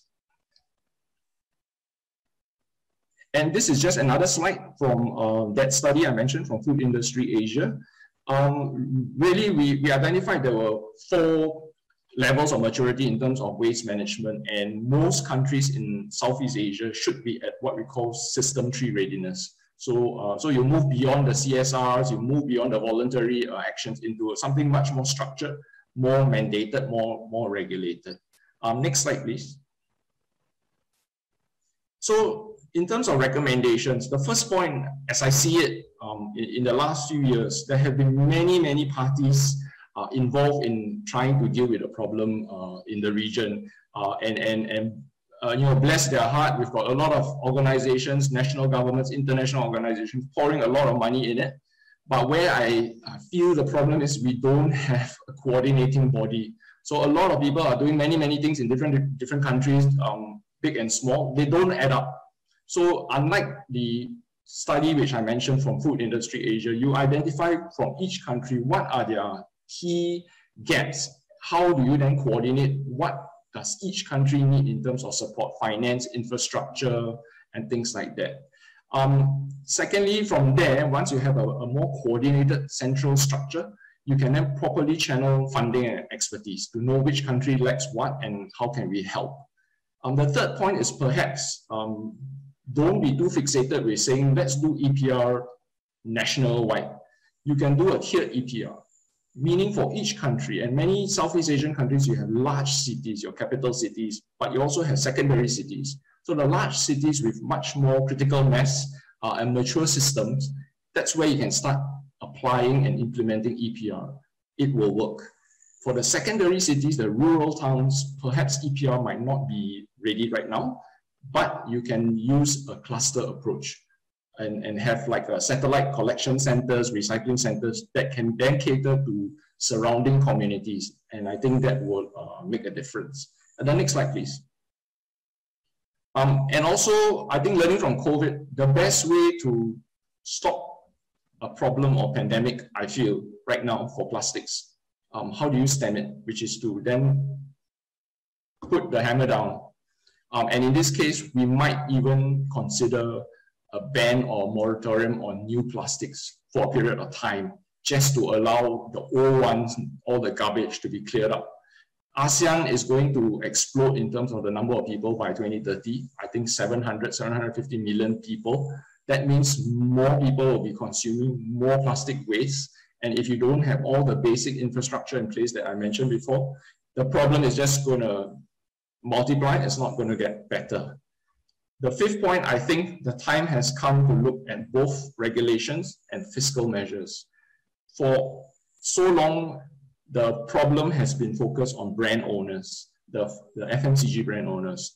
But if you look at the whole situation, they are neither the producers of the polymer, nor are they the litterers of the waste. So why are they being caught in the middle?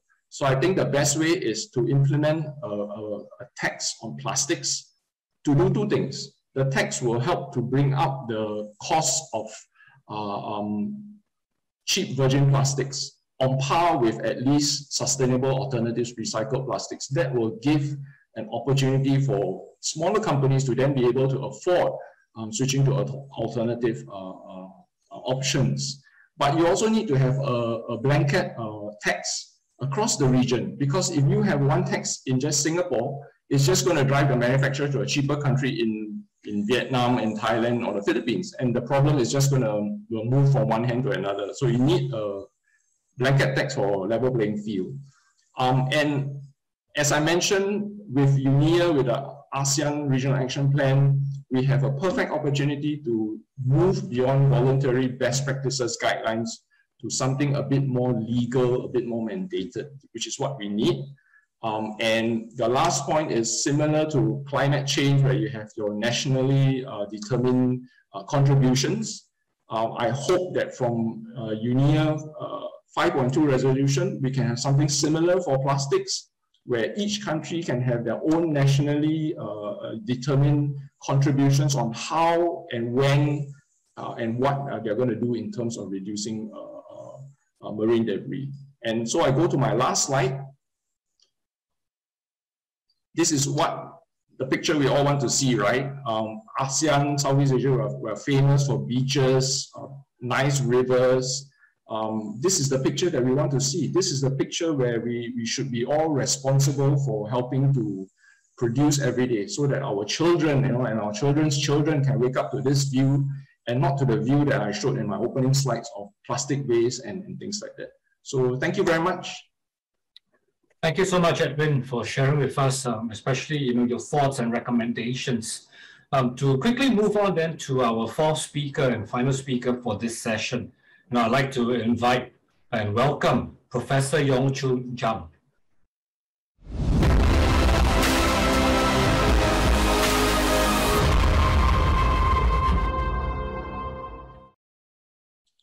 Professor Jang is currently the Professor of Environmental Engineering at the Chongnam National University, a role that he has undertaken since 2003. He's also Policy Advisor in the Korean Ministry of Environment for Resource Circulation Division, as well as being a director at the Daejeon Green Environment Center, supported by the same ministry. He holds many portfolios. He is Vice President and Chair of the International Committee for the Korea Academic Society of Waste Management, and also Associate Editor for the Journal of Material Cycles and Waste Management. Professor Jang received his doctorate from the University of Florida in the year 2000, and he will be sharing with us directions for sustainable plastic waste management and international cooperation between Korea and ASEAN. Professor Jang, please. Thank you for your kind introductions. Can I share my slides? Professor Jang, the slides will be put up. Yeah, can you see my slide? Yes, we can, sir. Okay. It's a great honor for me to join this online wonderful forum hosted by the mission of the Republic of Korea in ASEAN. So since I have about 10 minutes, so I try to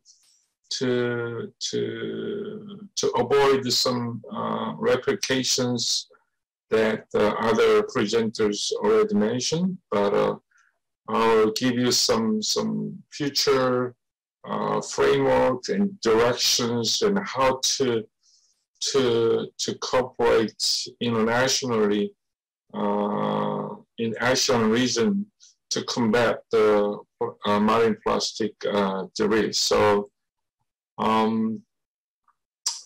as you may know that plastic pollutions by mismanagement practice is the most severe in ASEAN region. So, in 2021, there was an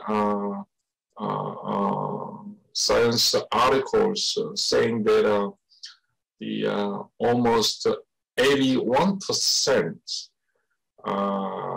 to the marine global plastic wastes emitted to the oceans globally coming from Asia. So the plastic pollution could be maybe it's a big, huge driver for Asian country.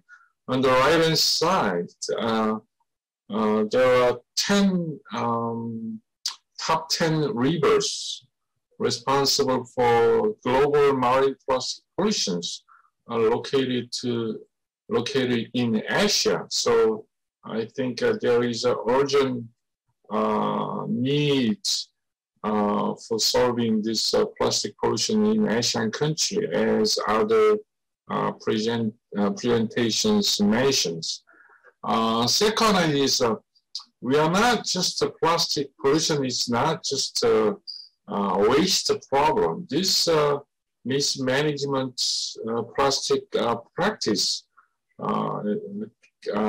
is affecting significantly across the sectors like climate change, CO2 gas emission from plastic industry, open burning, making plastic, and also the economic sectors. And as I mentioned, biodiversity and even food security is also very, very concerning, and is very alarming due to the contaminated fish eating with microplastics.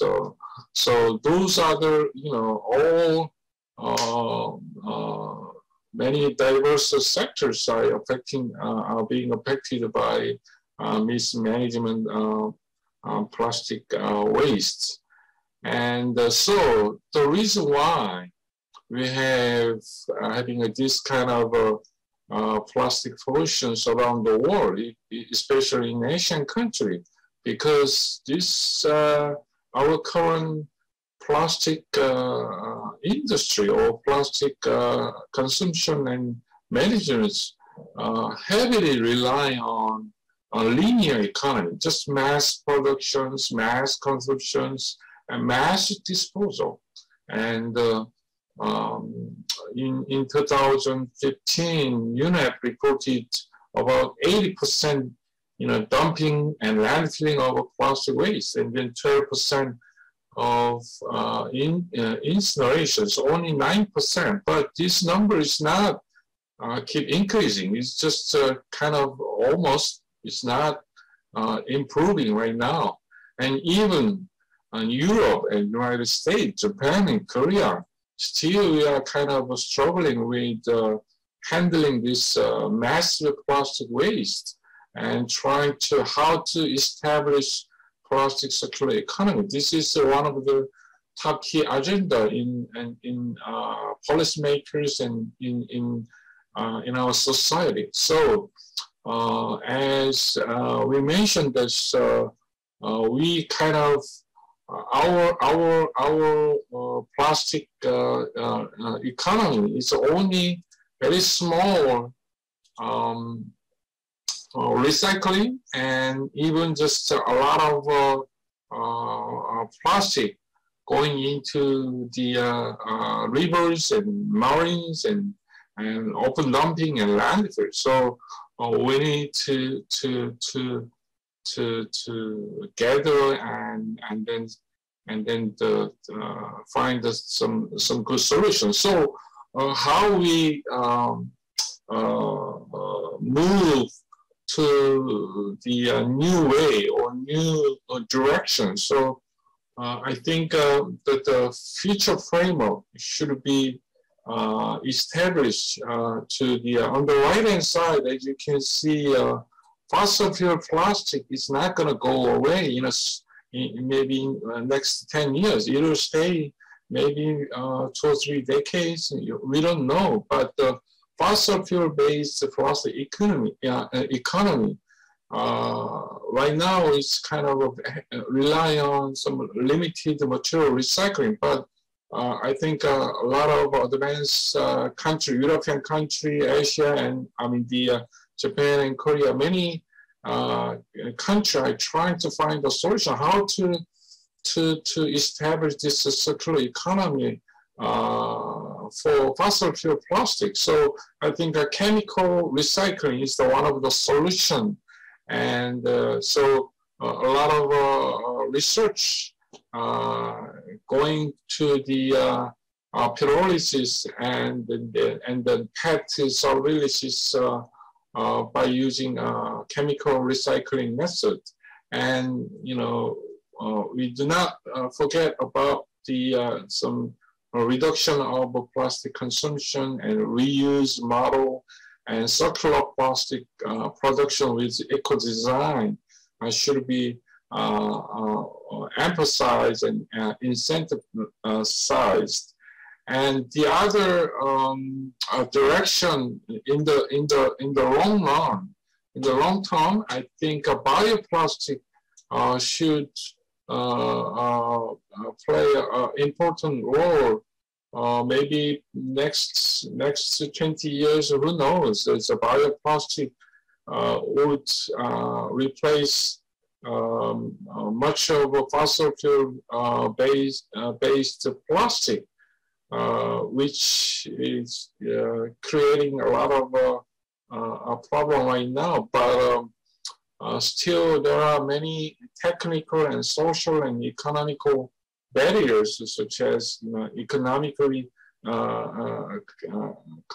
competitive and efficiency, how to treat the bioplastic at the end of life, and some education. So there's still a long way to go, but I think we should keep in mind that the fossil fuel plastic circular economy should be established, as well as bioplastic also are very important to the new direction. So for future framework should be like right-hand side and left-hand side should be emphasized.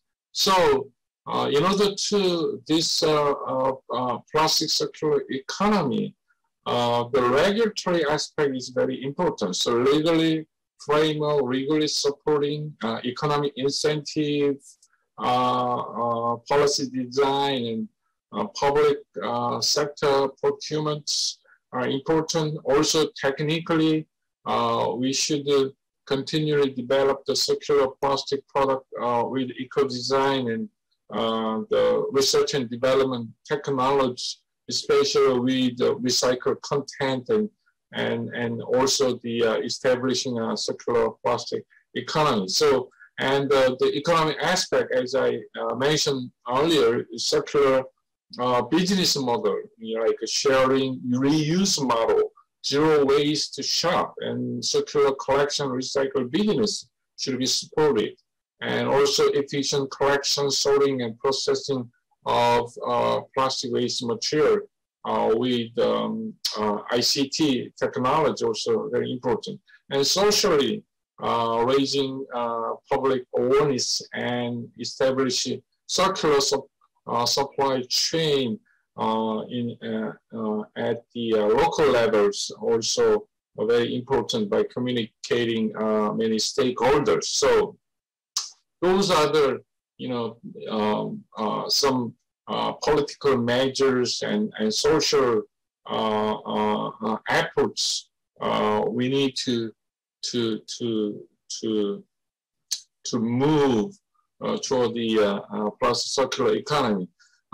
In last year, 2020, on December 31st, Korea Circular Economy Action Plan was announced by the national government. And so this K circular economy is designed to achieve zero waste and carbon neutrality and resource circulation by adopting the life cycle approach and engaging all the stakeholders. And So there are 7 key industry sectors. The first one is packaging material, and the second one is plastic. So packaging and plastic, those are the very important key sector to establish a circular economy in Korea by 2030. So right now is packaging and plastic is about 56 on 81 percent circularity right now, and we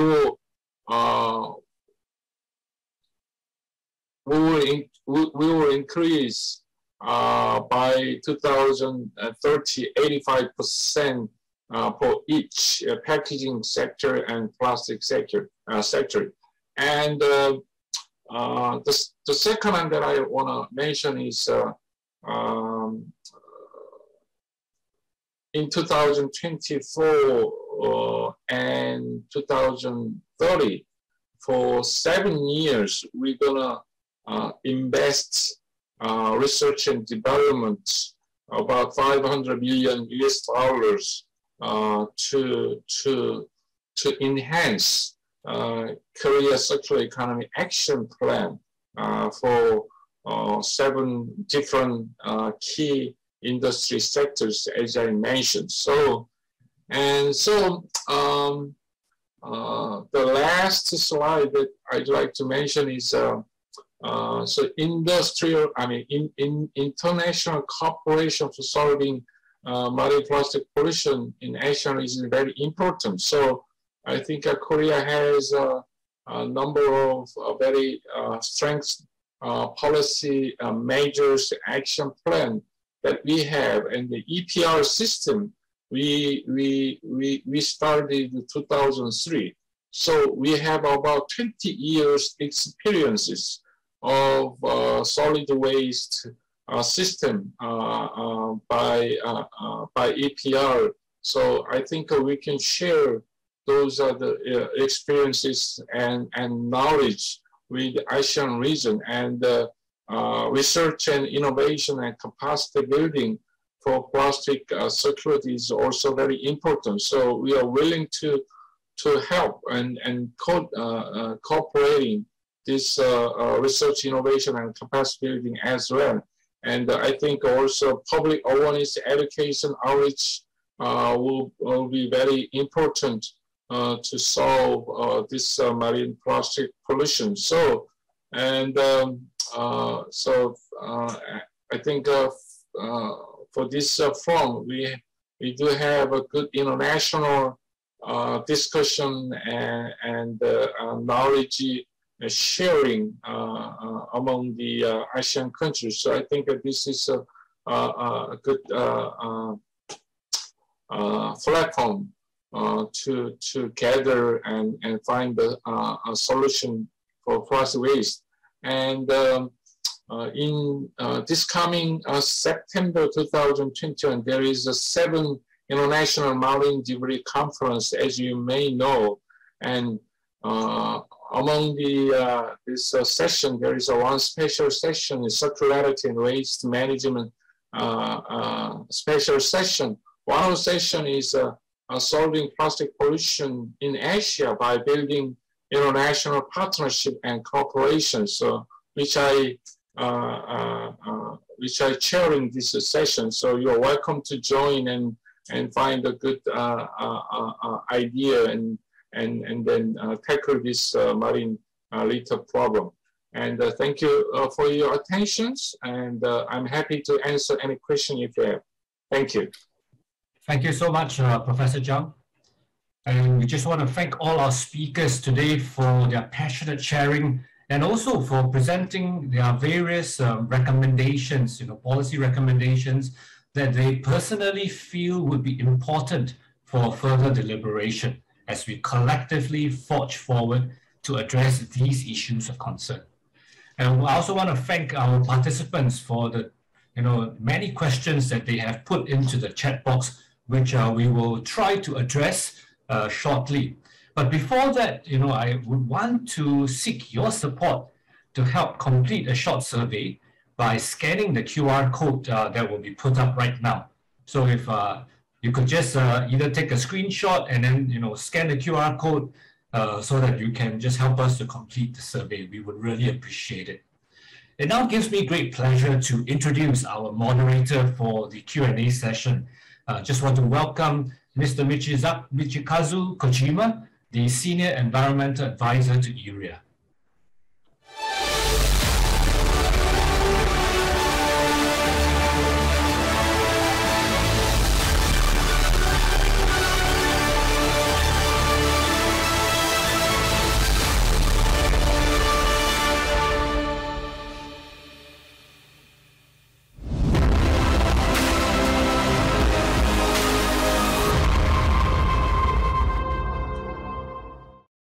Mr. Michikazu Kojima is an economist specializing in environmental policies, especially waste management and recycling in Asian countries. He currently serves as Senior Advisor on environmental issues at ERIA and leads the Regional Knowledge Center for Marine Plastic Debris, which is the technical partner of the Republic of Korea's mission to ASEAN in co-organizing this forum today. Since 2015, he has also held the position as Chief Senior Researcher at the Institute of Developing Economies under JETRO. He has long been actively engaged in the field of international cooperation and served as a member of the expert working group on environmentally sound management under the Basel Convention and the Technical Expert Committee for Green Industry Platform by UNIDO. His research has been focusing on waste management and resource circularity from a social science perspective. He has been invited as a guest lecturer and visiting professor at many universities in Japan, and he considers very passionately teaching the young generation as one of his vocations. So, as the technical partner for this event, between the mission of the Republic of Korea to ASEAN, Kojima-san will also represent the Regional Knowledge Center for Marine Plastic Debris later on to give the closing remarks. So Kojima-san, I'll hand the floor over to you. Thank you. Yeah, thank you very much for kind introduction. Yeah, I would like to lead the Q&A session in this event. At first, yeah, we have some questions in the chat box. And I pick up some of them. The first one, I would like to ask the Dr. Liu and Ms. Lim from NUS. We have a question about I would read the kind of a chat box. You recommend the regulations to expand in order to cover other sectors which are major sources of plastic pollution. What types of regulation on these sectors which already exist? And what are their current weaknesses? What gaps do we need to address through new regulations? So, Ms. Liu and Lim, do you have a kind of could you kindly answer these kind of questions? Yes, thank you very much for the question. For this issue, the idea to raise the point was because we have found quite a few publications in our inventory that discussed economic loss in tourism. For instance, because there was increase in plastic pollution in some tourist sites, then tourists, they were reluctant to visit those places, which caused an economic loss in tourism. But we have seldom found any publication or discussions about whether there is an engagement of tourism industry into, say, the reduction, how to reduce the use of single plastic products in tourism, for instance, in hospitality industry. And so that was why we raised this point. And also at the international level, the UN Food and Agriculture Organization, they are promoting more attention and more regulations and guidance to plastics used in agriculture. because including aquaculture, because for instance, films using in agriculture, like which covers the plants. This is an example of a large amount of single-use plastic used in agriculture, but there has not been a global or regional regulations or more guidance on this issue. So this can be one of the weakness, and at the international level and maybe in some regions, governments and organizations, they're working on this. Yeah, thank you very much. Okay, next, I have a kind of a question to Memon-san, if possible. The question is how international local agreements and regional plastic policies can be implemented at local levels, and strategies on prevention of policy dilution during ground implementation. Yeah, so Memon-san, could you kindly answer this question about how the international kind of agreements can be implemented in national level or local level? Thank you. So if we look on the other conventions, like a Basel Convention, for example, that important points, for example, in those conventions are like one is a reporting.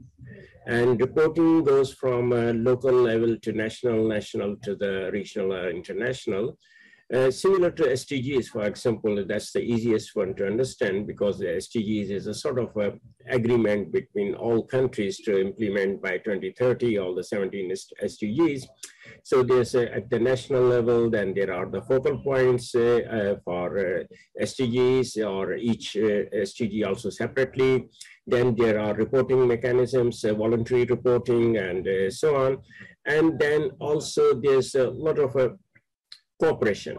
One is the international cooperation, as you have seen that like for Basel or for SDGs, for example, like suppose Korea's cooperation to the SDGs support in the different countries, or Japan's cooperation, or China, or other countries, or South-South.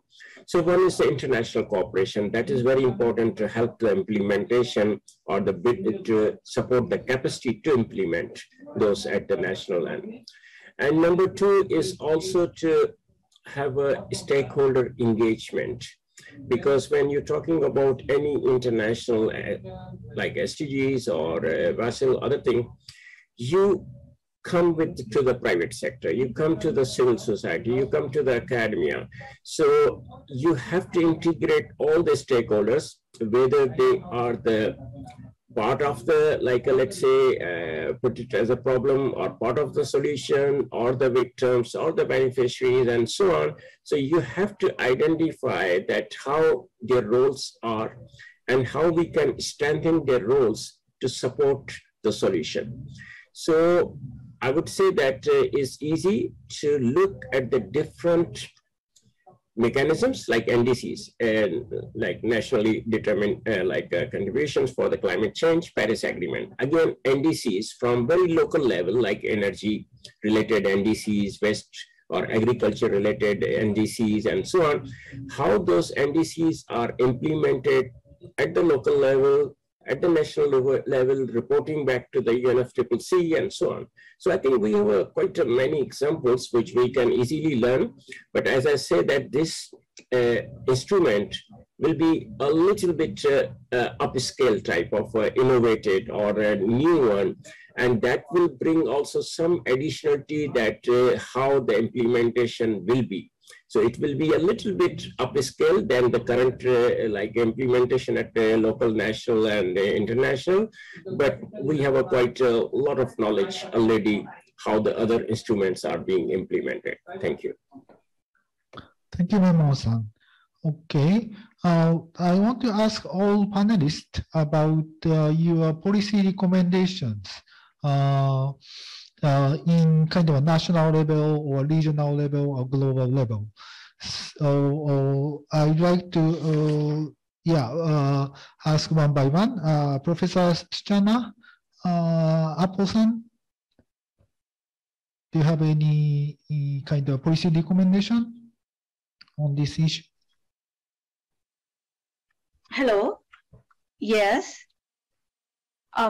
Yeah. Can you repeat again, please? Yeah. My question is kind of a policy recommendation to solve the plastic pollution issue, marine plastic pollution. So maybe you can focus on the kind of the monitoring or kind of the scientific studies on the, I would say, the impact of plastic to the marine ecosystem and so on. So could you kindly elaborate kind of policy recommendation in that kind of field? In addition to other field, you can also mention. Yeah. Okay, so actually, in terms of, I would like to divide into two parts.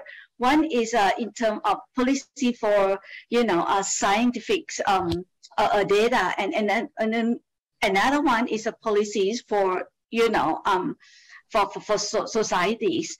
In terms of the policy for scientific data, we have to admit that right now, in order to accomplish for management of the plastic waste, we still need quite a lot of data in order to be able to justify what kind of strategies that we could go on.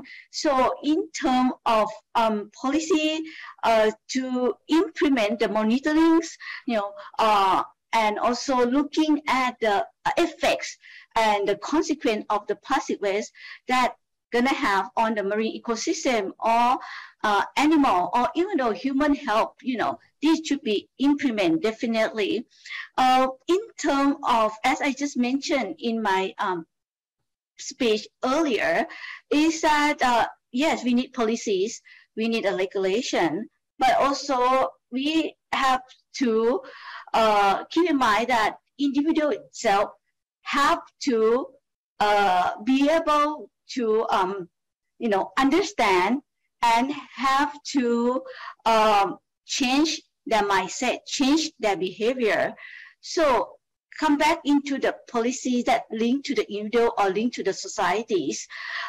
From my experience, I could see that different nations, different, even though in Thailand itself, different group of people, they're likely to have different behavior and different culture. So what happened is that the policy that gonna have effective for the plastic waste management have to consider those kind of, a difference, behavior difference, culture difference too, in order to meet the goal that we want to accomplish. So hope that, Yeah, thank you very much. Yeah. Behavioral change is one of the big issue, and we should understand the differences of behavior in our kind of the in different culture, different kind of behavior and so on. So yeah, thank you very much. Okay, next, Mr. Jong-Yeon Park, do you have any kind of the policy recommendation? Thank you. Well, in the case of the Republic of Korea, I think the most important part is to establish the national plan to address marine plastic issue. And in order to do that, we have to have a solid data and information on marine debris accumulated for a long time. So the Korean government has been carrying out nationwide marine debris monitoring for more than 10 years. So it allowed us to establish the national plan based on all the data. And depending on the situation, like the international trend and the marine debris pollution level we have, we observe at our coastal area, we change our national plan every 4 years. This is another point which allows the Korean government to address marine debris issue more flexibly.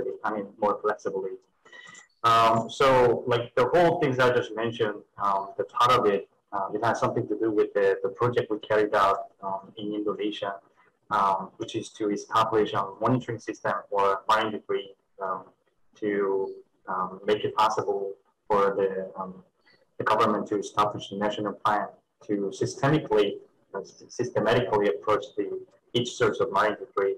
So our Korean government is putting a huge emphasis on marine debris monitoring system. Thank you. Yeah, thank you very much. Next, Dr. Memon, do you have any additional kind of policy recommendation? Thank you, Kojima-sensei.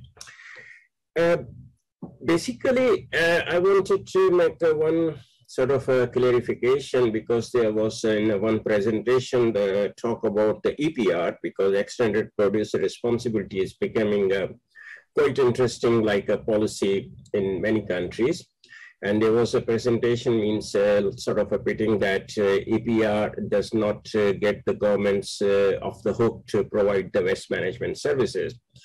To me, this is quite a misconception. As EPR is not a physical science, like we say this thickness of plastics is banned or PM 2.5. EPR is more based on the local situations of the governance models, the economic models, and so on.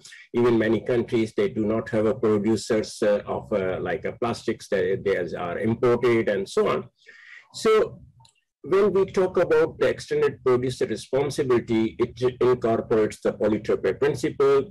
And again, as many countries, the governments they provide many basic services like health, education, but in many countries, it's all delivered by the other service providers, including the private sector.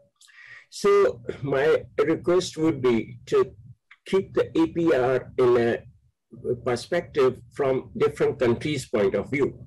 Like in France, EPR means all the producers, they can provide the audit, how much plastics is produced, and they contribute towards government like a sort of identified company, and they manage all the recycling. Same in Japan now, like a plastic association is helping on the similar terms. And also if you look on the new Japan's policy of plastics from 2022, where they have put more plastics toward the segregation and so on. So also the Thailand's roadmap to the plastics or Asean.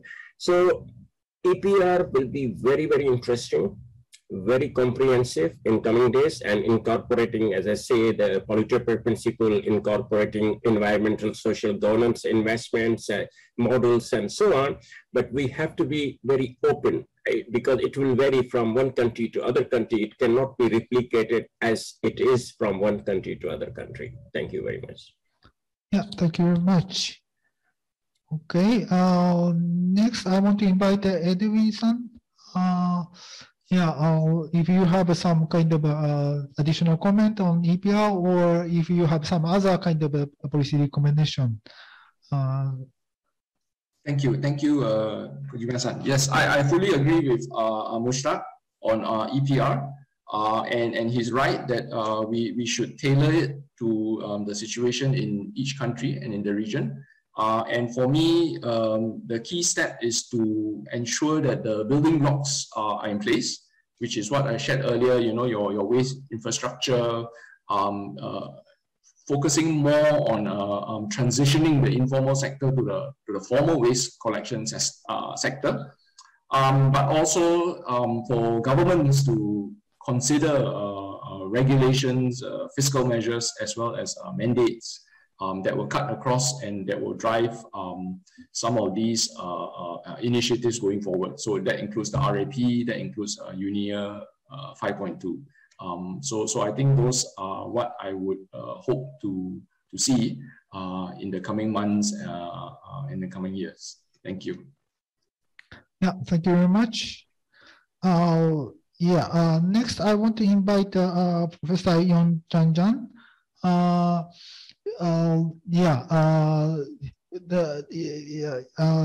Edwin-san mentioned about the kind of the waste management in rural area, is not good in some ASEAN countries.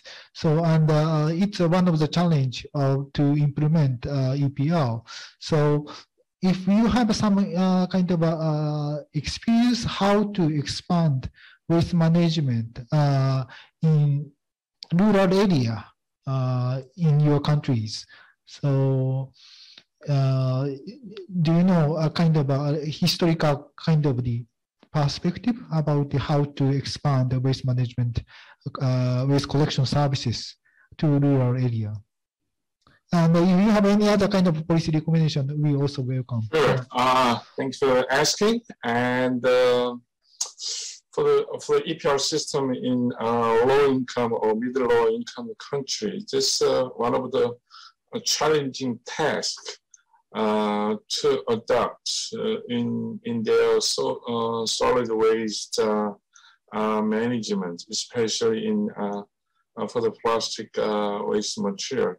I think capacity building and knowledge transfer from Korea, Japan, other country to the low income or middle income country in Asia would be very important. We cannot just replicate our EPR system to the other Asian country, as mentioned, Mr. Mammon, and I totally agree with that. So some kind of a knowledge sharing, capacity building, that's the first step. And then the second step might be some demonstration project of plastic waste management by EPR system. And in each country, they do have a very different waste management policy and then control and behavior. So they are very different. So I totally agree with it. Takes some time to implement fully EPR system in each country. But my second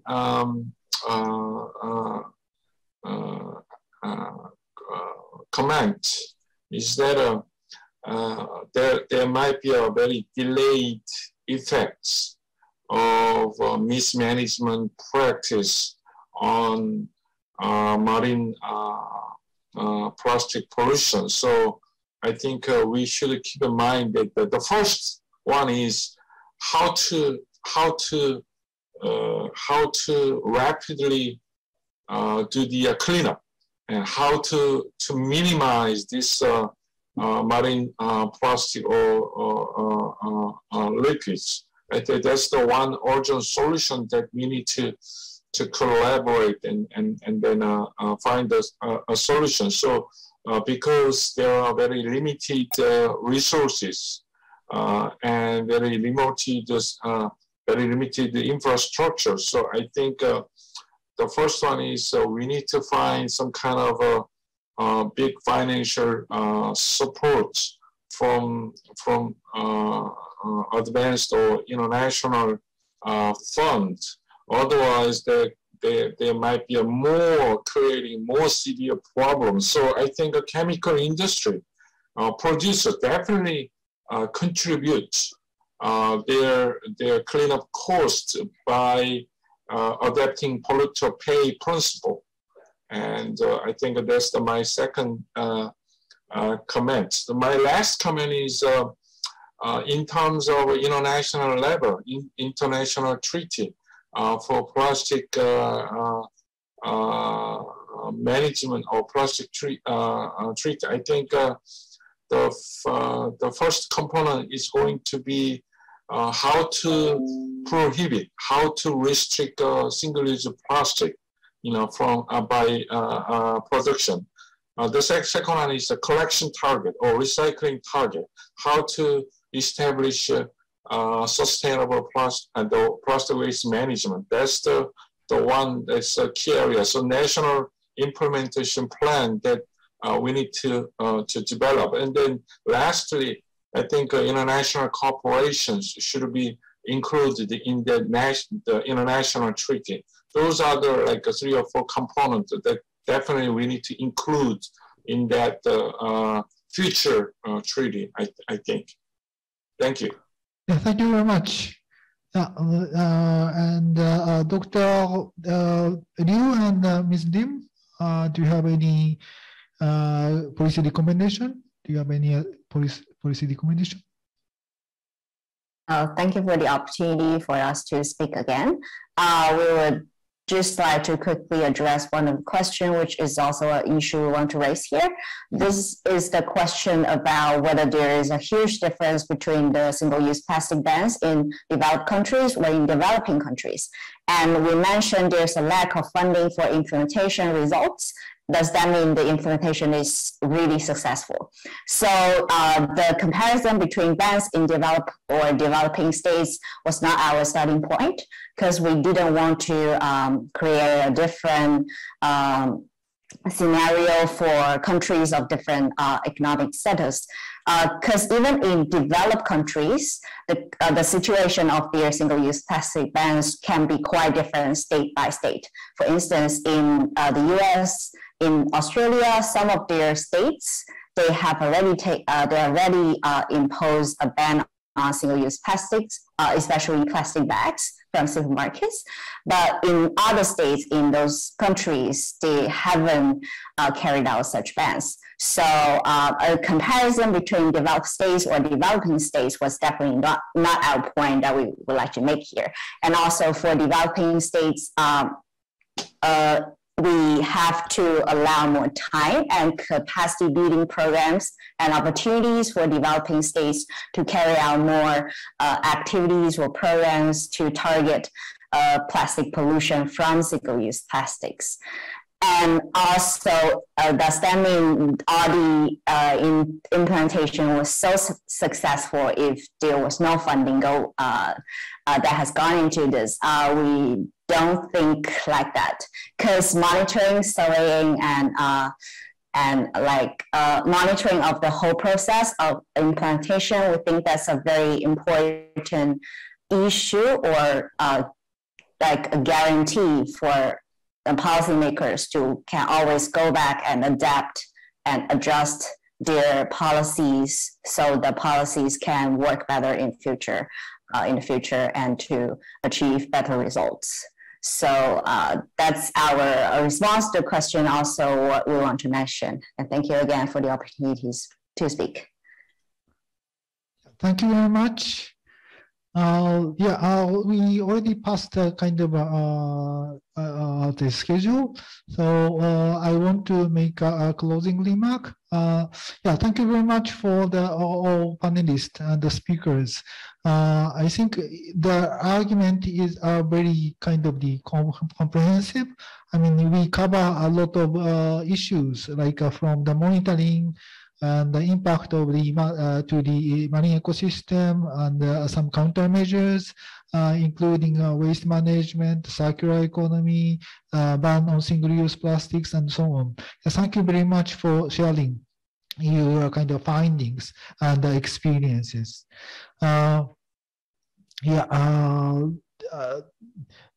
We know that we have a kind of the, how to say, a lot of challenges to reduce the plastic pollution and to save our environment.